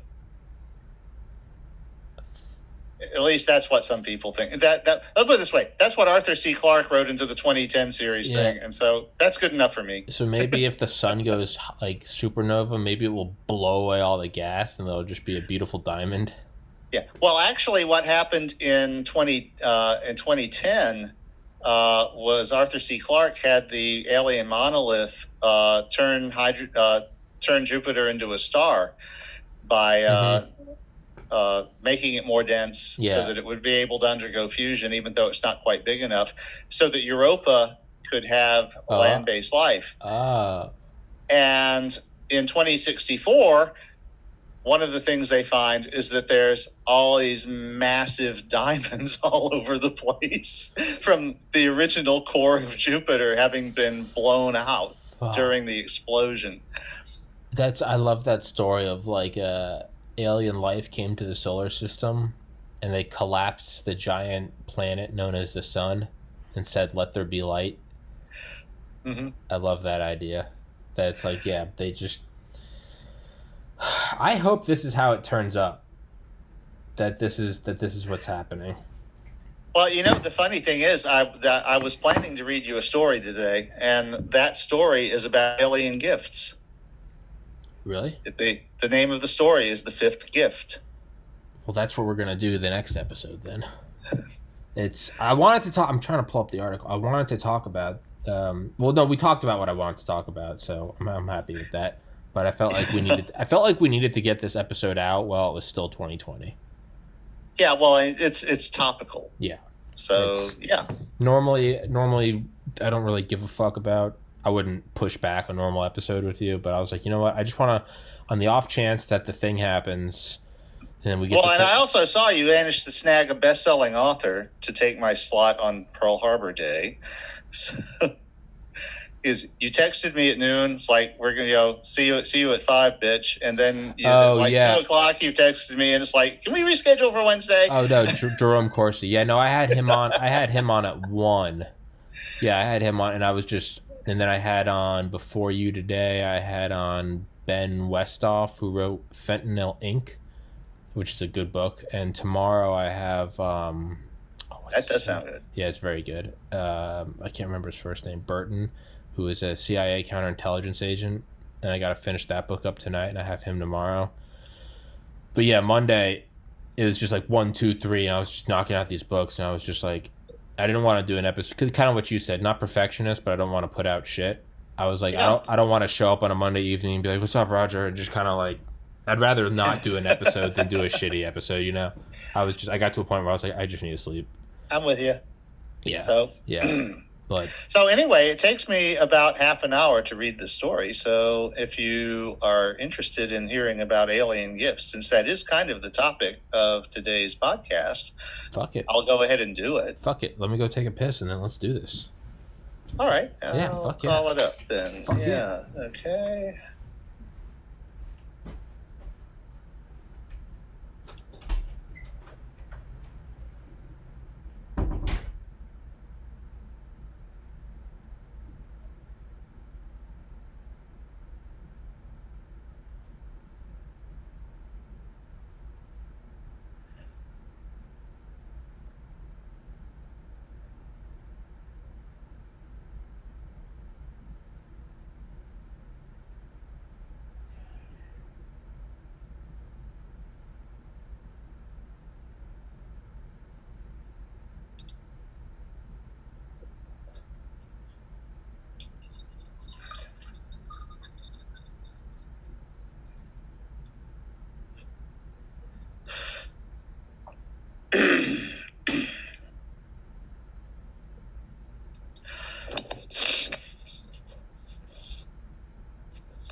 Roger Williams.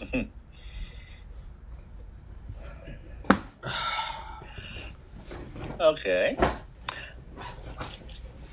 So this story has a little bit of a history. I originally wrote this in the 1980s, and through multiple moving computers, lost it. And in 2005, I reconstructed it and published it on Corrosion as kind of an apology to some people on there for another essay that I had written that ticked a few people off. Well, you know what? We'll talk about that sometime. You know what? They can eat a dick.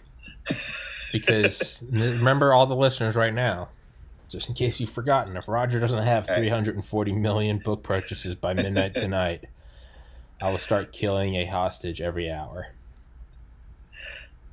Then that ought to get you through the entire human race in about. Okay, let me reword that. I will kill at least one hostage an hour. All right. All right, now you're sounding like the aliens from The Simpsons. That yeah. Okay, so this is the fifth gift. Originally published Saturday, August 20th, 2005. On corrosion.org. Saturday, August 20th, 2003. That was like my third week of high school. Not that you asked. Okay. So, making a new tunic reminded me of how far I had to go. I was using a lock stitching awl, which was a manufactured artifact, and waxed cotton thread, which was not of my own making. The leather was mine. I had killed the pig, skinned it, and tanned its hide myself. I had colored it with soot and vegetable dyes, but I had used a razor knife to cut it. More technology. One day I would have to take up flint knapping. I wanted nothing to do with the world of other humans or their tools, but my childhood was spent working toward the PhD I would eventually receive in physics, not learning the survival arts any hunter-gatherer would take for granted. Still, I had made much progress. I sowed and I planted. I kept my own seasonal calendar. I hunted and I preserved and prepared my own food. I built and thatched my own small cabin. I did not use electricity or refined fuel. It was a calming way to live, and I was more physically fit than I had ever been. It was almost possible sometimes to forget that I was never really alone. But while I was making my new tunic, the phone rang. The Iridium satellite phone spends its days connected to a little solar panel that keeps it charged. It's the one bit of high technology I cannot get rid of. If it were ever to ring and I were to fail to answer it, I would not be the only one to die. I'm here, I said irritably. The helicopter is on its way. Be ready. An hour later, I was flying, an old dream of men we have managed to turn into a terrifying bore. The pilot and guards didn't know who I was or why I had been summoned. They had only been told to kill me if I offered any resistance. But if it isn't Daniel Boone, Agent Smith said mockingly as I jumped out. I waited for the chopper to be gone before answering. I take it there's another one. Of course. Why would we annoy ourselves with your troublesome presence otherwise?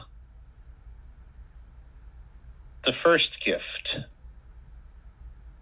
The first time I had met Smith and Jones, I was still young enough to be idealistic and patriotic, and their offer to let me help my country seemed like a wonderful opportunity.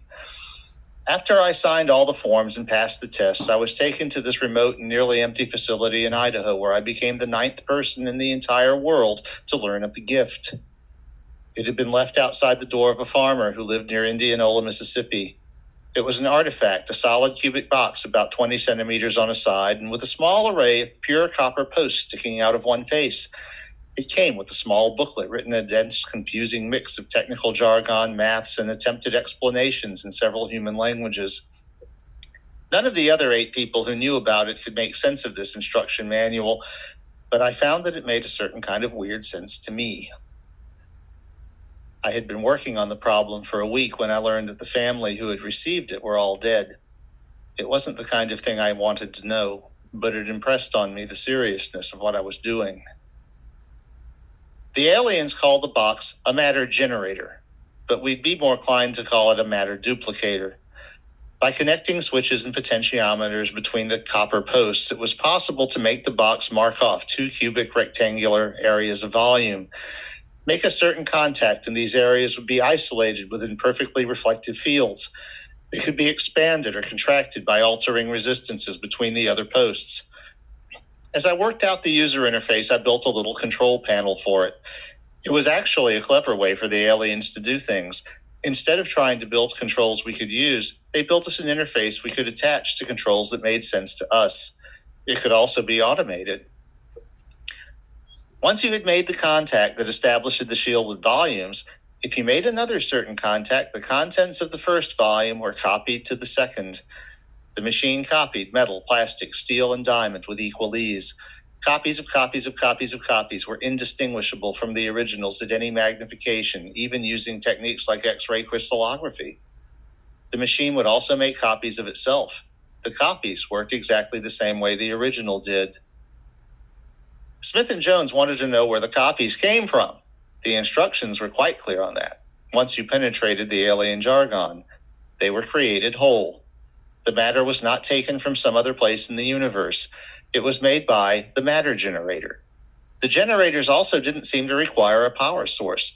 They were powered by whatever first principle generated the copies. Nor was there any obvious limit on their use. A single such device could yield an endless stream of oil, fresh water, cool air, or any other commodity of interest, not to mention an endless stream of perfectly manufactured goods based on a single carefully built prototype. It did have limitations. It wouldn't copy living things, although it would copy dead things and food. It wouldn't copy certain intensely radioactive elements, and it would copy any radionuclide to its most stable and common isotope. Copies of bits of wood emerged containing no carbon-14 at all. Copies of old radium-dialed wristwatches did not glow. Copies of chemical high explosive did, however, explode quite normally. The matter generator itself seemed to be made of ordinary enough matter, which was presumably why it was able to copy itself.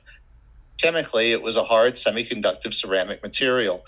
If you drilled into one of them more than a couple of millimeters, it would stop working.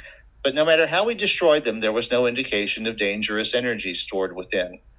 The electron microscope revealed a very detailed but wholly mysterious structure at nanometer scale.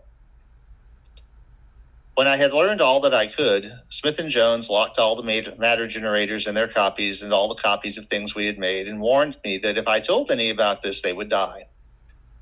I protested that it was an awesome opportunity we were throwing away. With this technology, we could remake and clean up our entire world. And Smith smiled and warned me that my enthusiasm made them suspicious, and any friends of mine who might have been told of my work might have to be eliminated on principle.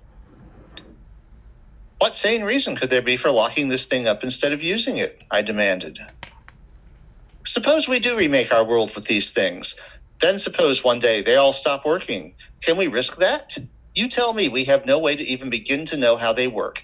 Can we know that they aren't booby-trapped in some way? Unless we do know that, we have to make sure nobody even learns that they exist, because this is too seductive. It really is too good to be true. It was a good point, which I'd eventually take to heart. Present day. This one has 2 terminals, Jones said. The instructions are even more opaque than usual. I'll handle that, I said, and they looked at me sharply. It irritated them to need me. This one was found in the central square of a village west of Veracruz, Mexico. A village square, eh? That must have been awkward. It's too bad you don't take the news. You might have heard about the terrible industrial accident they had down there. It sent a cloud of poison gas. There's a reason I don't take the news, I snapped, and Jones smiled wickedly. The second gift. When the second gift was found, I had already made myself alone. I had found a reason to break up with Jennifer and had distanced myself from all my old university friends. Somewhere there was a Swiss bank account with a large amount of money that was allegedly mine, but I had also inherited my parents' modest estate, and I was living on that in an apartment near Spokane, Washington. I found the mountain view refreshing. This gift had 2 very large fat terminals on opposite sides of the cubic box, and a small terminal central to them on a third face. I gleaned from the documentation that if I applied a voltage between either large terminal and the small one, the same voltage would appear between the two large terminals, up to 720 volts at 515 amperes. This was a much simpler gift than the first gift, but the first gift was central to its utility, for the matter generator could generate copies of the energy generator, and they could be gained in series and parallel. Using 10 of them in parallel, I made a piece of rebar glow like the filament of a light bulb, flashing incandescent white before it melted. Using them in series, I made lightning play across the shop parking lot. Using 3 of them, since the building had 3-phase power, I used a little battery-powered oscillator to tickle them into powering our entire facility. This was just a parlor trick. I explained to Smith & Jones that with enough of these, you could easily replace every power plant in the world, because they could be distributed where they were needed. You could also get rid of the ugly and expensive distribution grid we used to move electricity around. One of these boxes would power an entire city block. A couple dozen of them would power even the hungriest industrial processes. But again, I got the lecture about becoming too dependent on something we didn't understand. When I allowed as to how we might be a little too important to keep to ourselves, Smith told me very gently that they had grave doubts about my dedication to the secrecy clause in my contract. In particular, they worried that I might have let Jennifer know too much. If they got too worried, Jennifer would have to die. I took the hint. But I also took another lesson. It wasn't just alien gifts I decided might not be trustworthy, and I started looking for a place where I could be alone. Present day. The gift with 2 terminals sat on a lab table. The lab was exactly as I had left it 2 years before. Nobody else ever went there. The other gifts, the copies made by the matter generators and so on, were stored in glass cabinets at the far end of the room. I started reading, or rather scanning, the booklet. The aliens didn't seem to understand our culture very well, which was one of the more worrisome things about their gifts. How could they know that these powerful things would not harm us? Their poor understanding of our own communication methods was not encouraging. After some brainstorming, I realized this was some kind of field generator. Short out the terminals, and the field would be established. I wasn't too clear on what the field was supposed to do, but one thing was very clear. It would encompass our entire planet, and probably our moon as well. When I told Smith & Jones this, they became very dour. "I'm not sure we can risk testing it then," Smith said. "I'll have to check upstairs." Upstairs would mean one of the other 6 people who knew about all this shit. Well, if they wanted to destroy us, they could have made the very first box do that. Do you want me to keep working on the purpose of this field? Oh, absolutely. But under no conditions try to test it. This could very well be the thing we fear most. I understand. The third gift. By the time the third gift was found, I was living high in the mountains of Washington State, far from the nearest road. I was still pretty dependent on technology. I cheated a bit and used a chainsaw to build my cabin. But I had gotten books and was practicing the skills I'd need to survive on my own. While I was working on my cabin, though, Smith arrived by helicopter with a gift of his own. It was the Iridium phone with its solar charger. He allowed as to how a bit of solitude might help my demeanor. He elaborated that a reliable communication link would help me and all my old friends live to a nice old age. The third gift was called a force generator. It had a pair of terminals on each face. Establishing a low-resistance path between the terminals would cause the box to generate a force pushing away from that face. The maximum force, corresponding to a dead short, would be nearly 10,000 pounds. Just bridging a pair of terminals with your fingers would make it slide away across the desktop. I sent Jones out to find an old car, and we spent an afternoon gutting the engine compartment and mounting a copy of the force generator to the frame. With an old game controller replacing the accelerator, the car would silently do 0 to 60 in less than 3 seconds. Since the maximum force was greater than the weight of the car, it would pull itself easily out of gullies and mud. The maximum speed was limited only by the tires and suspension. I pegged the speedometer at 120 miles an hour several times. Like the other gifts, it didn't seem to require fuel or maintenance. I spent some time with the force generator trying to figure out how it sensed the control resistance. I couldn't detect any sense voltage across the terminals or any current flow when they were shorted, even with my most sensitive instruments. But then a technology that could create matter, energy, and force out of thin air might not need the usual methods to measure electrical resistance. When Smith and Jones were satisfied that I had learned all I could, I went back to my cabin without complaining about the benefits such a device could have for humanity. Humanity had already betrayed my expectations far more effectively than any aliens might hope to, and I didn't really care anymore. Present day. This is the key passage, I said as Smith and Jones looked on stonily. Within the field established by this device, the functioning of any self-directed goal-seeking information processing system is optimized. Then there's a lot of math, which would probably be of a lot of interest to anyone doing AI research. Self-directed goal-seeking what? Smith said. What are they talking about? Our computers? No, I said. I think they're talking about us. The fourth gift. The fourth gift was different. It was small, a personal thing not meant to be industrialized. It was the size of a stopwatch, flat and round, with a big flat contact on one side. The working was simple but vague. It claimed to generate a zone of safety around any person whose skin was in contact with its single electrode. Safety from what? Jones asked sensibly. There are a lot of suggestions, high-velocity impactors, bullets, fists, I'm not sure. Also a lot about the atmosphere. Apparently it keeps the air pure and excludes harmful radiation. Electromagnetic or nuclear radiation? Might be both. Testing it will be risky. If we get test subjects, you'll kill them after the tests, won't you? Smith and Jones looked at one another. There isn't much choice. Then I'll test it. We need your skills. Not so much that you wouldn't kill me if I didn't answer the phone. Smith shrugged.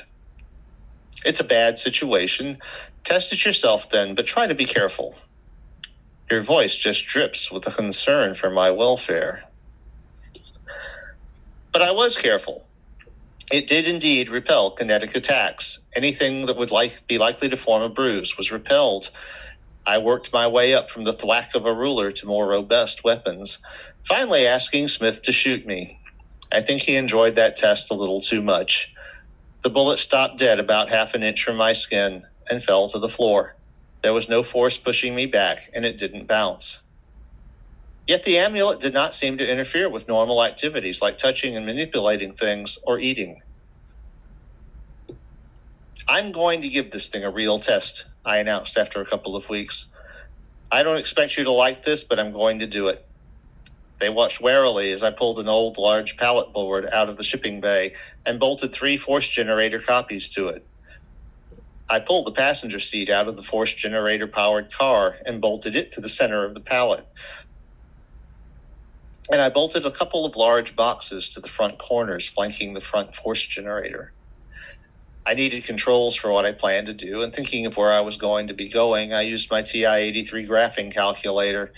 I told Smith and Jones that I wanted certain gauges, and the next morning a large box arrived, packed with the things I'd asked for. By the second evening, after I had my idea, I was ready to try it. A flying car, Smith said dryly. I'd never have thought of that. It might be more than that, I said, making sure the safety generator was solidly taped to my thigh. Maybe a lot more. I tapped keys, and the pallet board lifted off, slowly at first. I tapped more keys, and it swiveled, dipped, swooped. I found a bug and landed, made some code changes, took off again. This time it performed as I had hoped, and I nudged it smartly upward. At first there was a stiff breeze for my acceleration, but it soon thinned. At the front corner of the pallet, the air pressure was dropping perilously. It was down to 0.2 of a bar and dropping, but the gauge on my wrist was pegged at 0.7 of a bar, and I was breathing easily. A little later, the gauge on the pallet had dropped to 0, and the sky had turned black. But my wrist still said 0.7 of an atmosphere. I was in outer space, and the fucking thing was keeping me alive. The moon was up, big and tempting. I pointed my little craft toward it and hauled ass. I accelerated about half a gravity for 3 hours and then reverse thrust. At turnaround, I figure I was going about 40 kilometers a second. I could have gone a lot faster, but it wouldn't have been good if the chair or one of the force generators had loosened itself from the pallet board. As the moon became a world hovering above me, I aimed near the edge in case I'd miscalculated the deceleration. Then I floated out over the other side. I found a crater and set my craft down. I don't know much lunar geography, so I can't really give you a very good idea where I was. I loaded up the front boxes with rocks and walked abound, the 13th person of my species to do so. Lucky 13. The naked sun was brutal, but my skin was cool and I was comfortable. I didn't seem to be getting sunburned. I took deep breaths and the air was cool and clean and dry, and there was no indication at all of where it was coming from or where it went when I exhaled.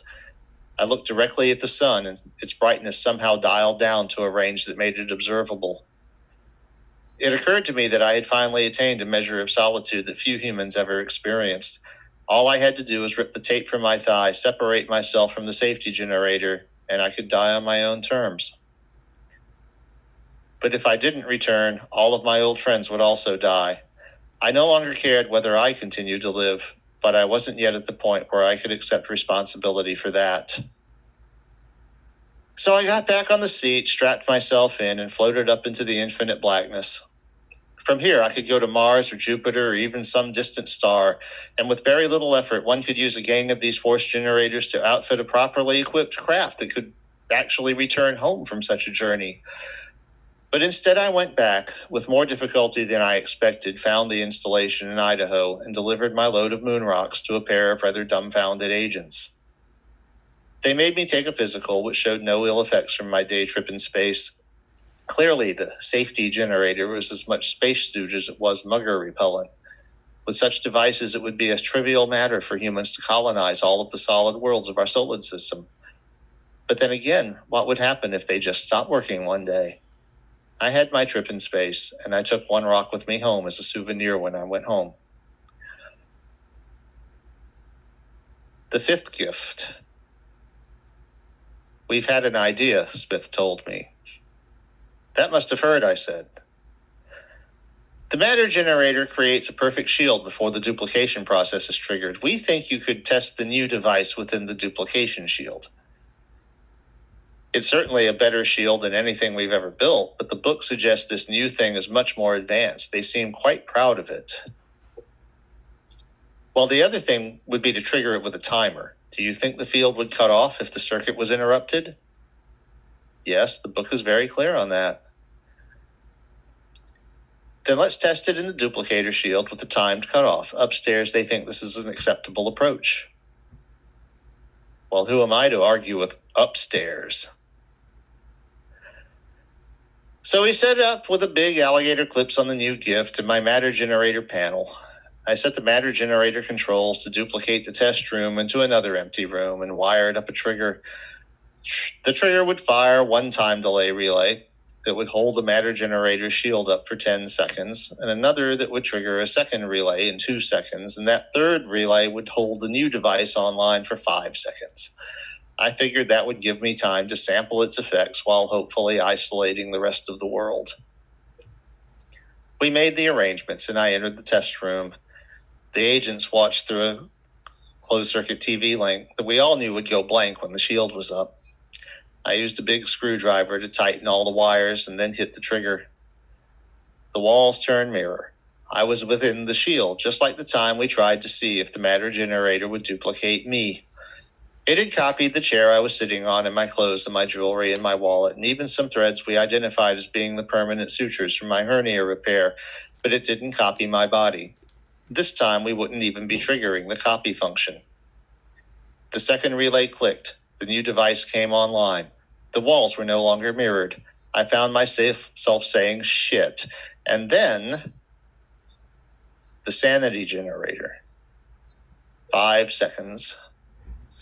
The fifth gift simply turned off the matter generator, which was a relatively primitive thing by the standards of our benefactors. As the fields established itself, it overshot, and for one bright moment it seemed I was sharing the thoughts of every single human being on the planet. I could sense Jones and Smith outside the door, reeling from the same sense I was. Further afield was a dim murmur, except for people I had some connection with. I could feel the friends I'd abandoned, who were suddenly aware of me as I was of them. In that moment we knew everything about one another, and I knew that if Smith and Jones recovered their wits, they'd all be killed, and my friends knew that too, and they forgave me.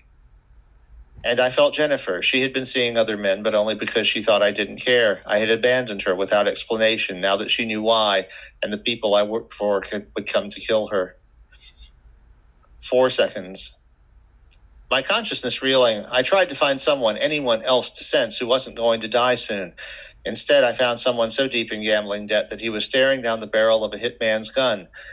The hitman was trying to pull the trigger, and his face was a mask of pain and confusion. "I can't kill you," he was screaming. "It's my fucking job, but I can't kill you. I can't kill you, and I don't fucking know why." I reeled again to some military training ground. The cadets, who had been marching smartly around, had halted and were standing at ease, shifting about, suddenly assaulted by doubts about the very nature of what they had been doing. And their sergeant, who had moments before been barking orders, was saying that maybe they needed to take a break. 3 seconds. All violence, the very drumbeat of human existence for more than 100,000 years, had come to a halt everywhere on Earth. It was a thing I could feel in my very bones. And more than that, in the marbled halls where policies were being set that might doom a generation to poverty, priorities had been suddenly and drastically rearranged. The men in those chambers had barely had time to lift their pens from the contracts they were signing, but things were very different with them. Somewhere, I don't know where because the sanity field made distance a bit meaningless, a gang of young men were beating on someone in a hidden alley.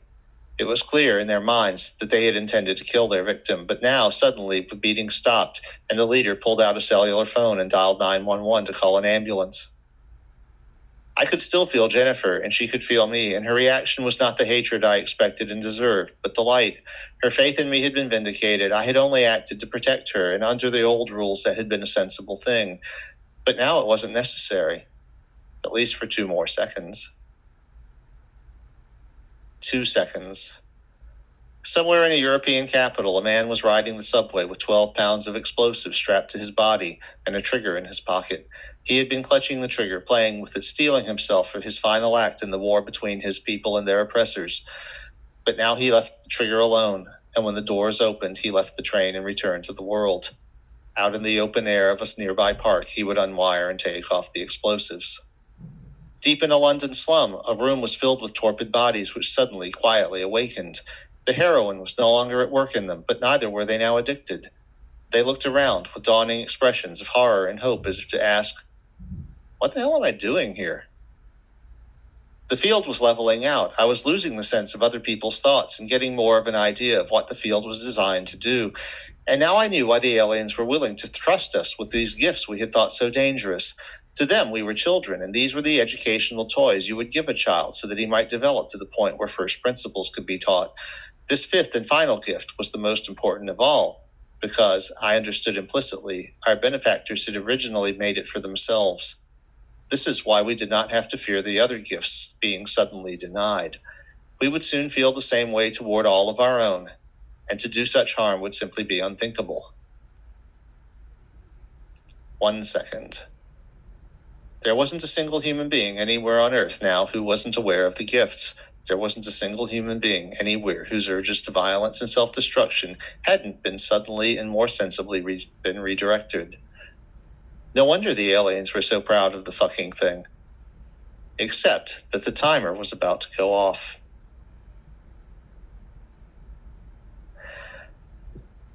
Smith and Jones came in with solder and a torch. I was holding the screwdriver across the sanity generator's terminals, and I held it there while they fixed a permanent jumper across it. "You might as well take copies of the other gifts with you," Smith said. "We'll have to figure out how to distribute them."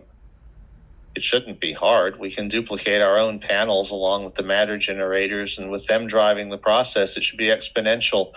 Within a few days, we'll have the whole planet covered." "It's hard to see exactly where it will go," Smith said. "I'm not sure what we'll do." He looked at Jones.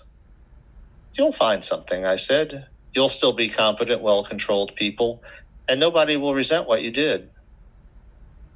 No, I guess they won't, Joan said.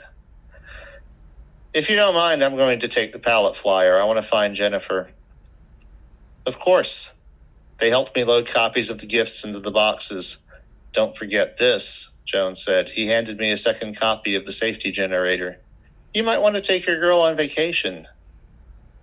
Fuck vacation. I might want to take her to live someplace where even an iridium phone won't reach. And that's exactly what I did. This has been The Fifth Gift, written and narrated by Roger Williams for Tommy's Podcast.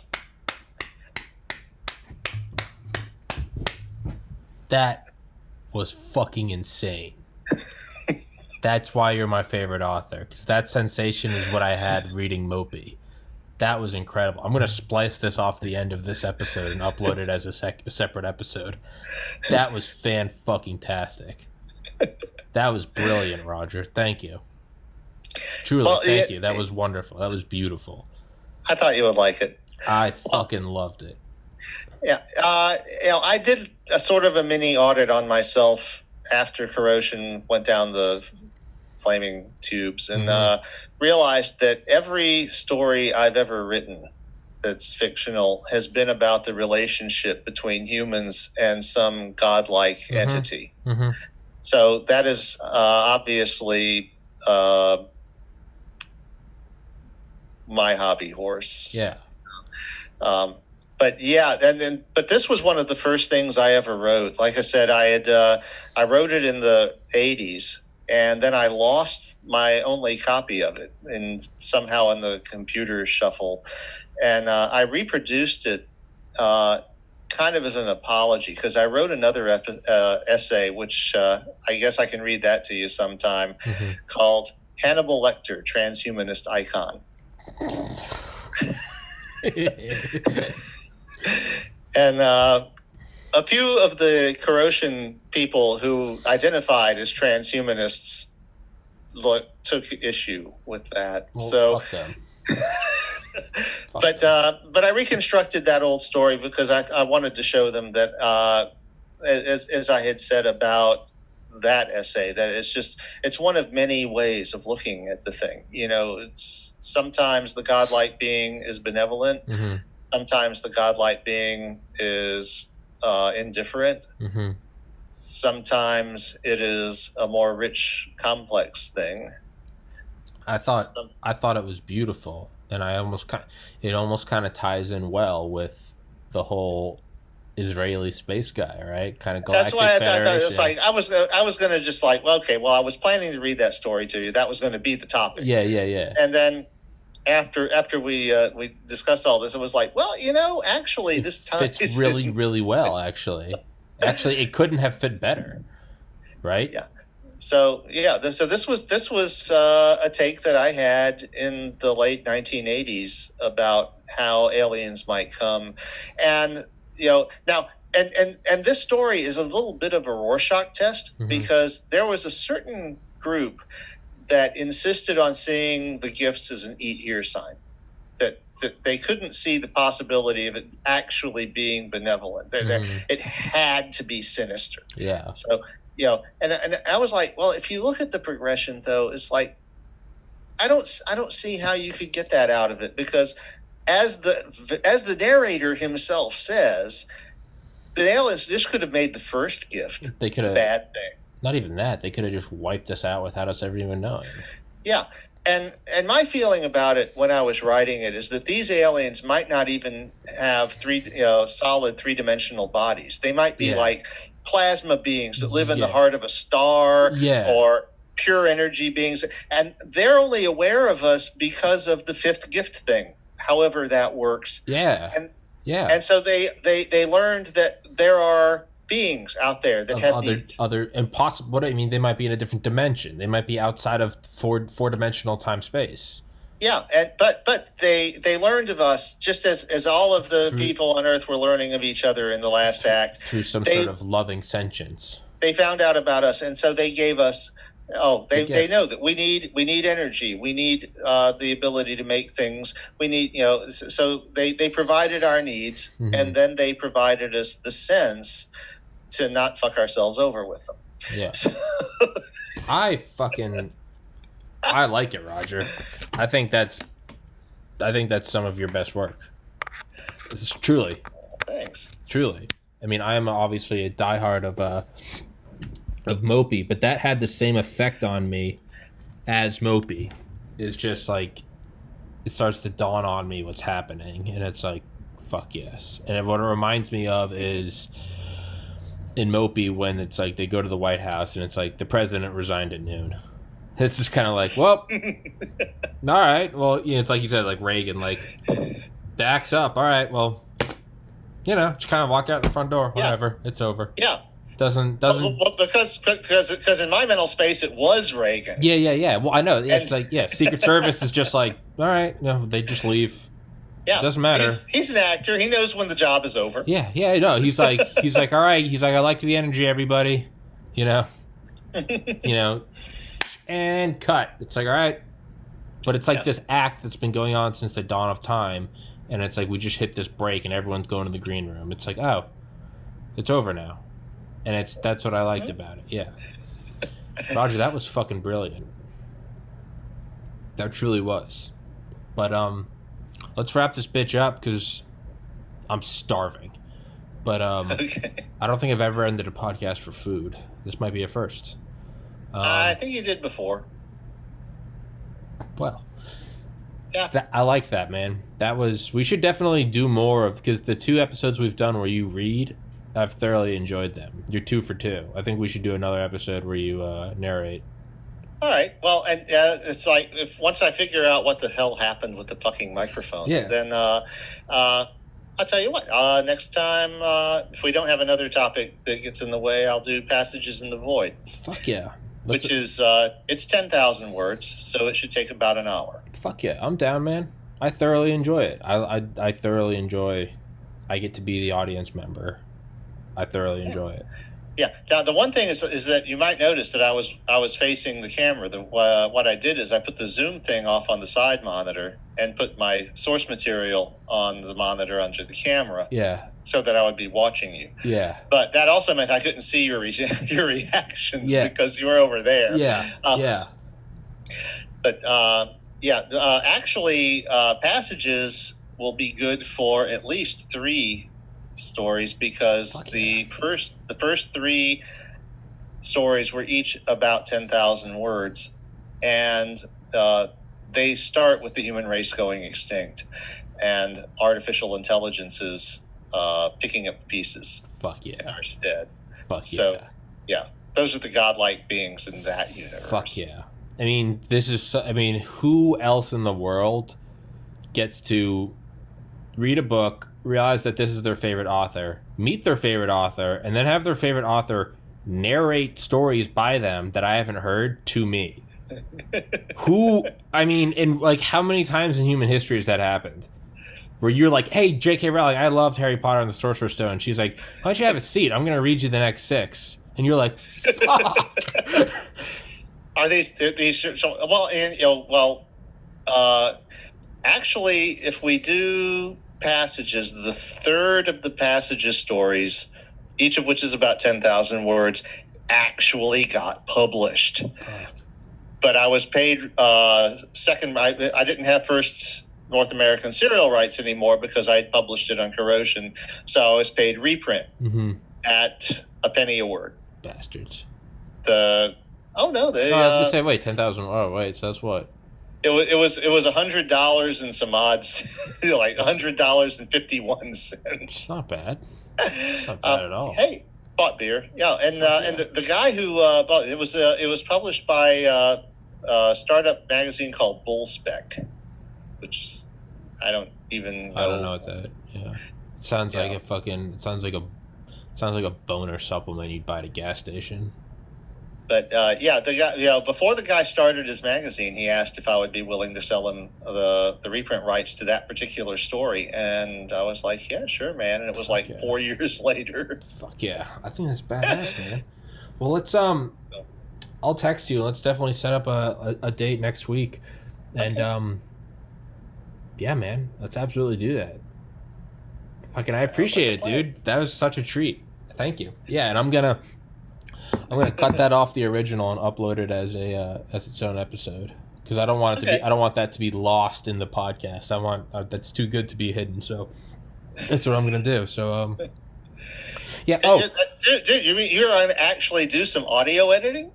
No. Don't get ahead of don't get ahead of yourself, Buster. I'm gonna go in and I'm gonna splice here, and then I'll delete. So instead of going 3 clicks, I'll probably do maybe 7 clicks in iMovie, which is really I'm going at it. That's big dick energy for me, all right?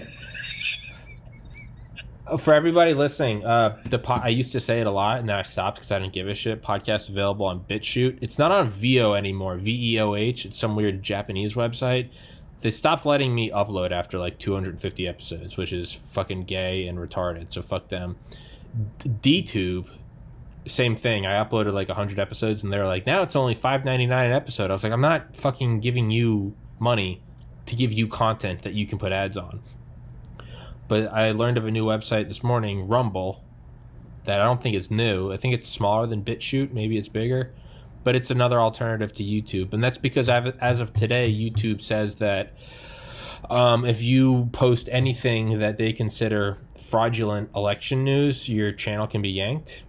Well, I have multiple episodes of like ex-Delta Force guys calling for like armed revolution. So I think it's only... I noticed that. It's only a matter of time before this channel's gone. So as always, the link is on BitChute, will be Tommy's podcast, and it will now be on Rumble, Tommy's podcast. So you won't know when this channel's yanked because I won't be here to be able to make a post about it being yanked. The account will be gone. So it's only a matter of time. And I refuse to take down those episodes because I look at that as much as free speech as saying buy Roger's book or I'll burn your house down. Like, it's just... I'm just not for it. So if that's how this channel goes down, then I'll ride this bitch into the ground, and Rumble and BitChute, and it will never die. Regardless, somebody will pop up. Doesn't matter. Wherever we go, you'll still be coming back. We'll just be uploading on a new website. I don't give a fuck. Double middle fingers. Ride this bitch out. I don't care. Just means the link I send my dad will have a different URL. Different. That's all it is, baby. Same goods, different URL. Doesn't matter. We have the safety gift on. I have that gift taped to my thigh. YouTube can abolish me. I'll just go to the next one. You can't fuck with me. So, eat a dick, YouTube. Google was founded on don't be evil, and there has never been a greater irony in the history of corporations. Think Google. Well, I said that shortly after the IPO, Google dropped the word "don't" from their logo. Hey. They're just like, hey, we're just making it simpler, and it's like, yeah, everything of it. Well, it's like delisting my website because I was hosting my own content. Yeah, my wife warned me about that, and I'm like, what the fuck? Yeah, you know what? It's he may be a nut job, but when it started with censoring Alex Jones a year and a half ago, I remember saying, I was like, they'll start with him, and everyone will applaud. And it will be one thing. So right now it's starting with 2020 fake news. Just you wait. Soon it will be, did you say something fraudulent about China? Soon did you say something fraudulent about CO2 emissions? Did you say something? Well, it's not soon if you're in China right now. But it's been the case for like 5 years. But now in the United States, now it's going to be, did you say something fraudulent about, now they're going to get you for anything. And this is how it starts. So what a fitting episode that I'm wearing my Alex Jones hoodie. This is how it begins. So, we'll be on Rumble, BitChute, DTube, VO, all of those. The show doesn't die. And if there is an electromagnetic pulse or a solar flare that wipes out all the data on the Earth, you got it all on your hard drives. I will corner the market on entertainment. You will be me. I will be the state-delivered entertainment. Henry Ford, you can have a Model T in any color you want as long as it's black. You can have any entertainment you want in a post-nuclear world as long as it's Tommy's podcast. I will reign king, and you will be the storyteller. It will be oral tradition, and people will pass down our stories. I need some food because clearly, as my blood sugar goes down, I turn into a megalomaniac. So yeah, I kind of see that. Yeah, kind of see the horn sprouting. It's me. Soon it's going to start getting a German tint in my words. But the blood sugar thing fucks me up too. So. Yeah. It is slicing. Yeah, don't need that. But Roger Williams, author of Metamorphosis of Prime Intellect, will be sticking in the top comment and in the description. Buy it tonight, or I will burn down your place of residence. Take that to the bank. Roger, I'll send you this one. This is a long episode. This one probably won't be uploaded till tomorrow. Yeah. Whenever. All right, man. Yeah. Well, I'll shoot you a text, and let's. I'll screenshot the calendar right now. Shoot you a text, and yeah, let's do another narration next week. But until then, I don't need to do that right now. All right, Roger. I'll see you, man. See you, Tommy. I will see you before. We'll do another episode before Christmas, so I'm not gonna say. I think we should. Yeah. We got probably get 2 more, right? What's today? Yeah. We still got 2 more episodes, right? Yeah. Yeah. Yeah. This is only the 9th. Yeah, I don't know why I thought Christmas was. We got the 16th and the 23rd. Well, I mean, this is Wednesday. Normally, we don't do Wednesday. So. But regardless, twice in 14 days. That will be we'll do 2 more. Yeah. Yeah. So. All right, man. Let's wrap this bitch up. Roger Williams, thank you, my friend. I'll text you, and till next time, brother. Peace, buddy. Peace.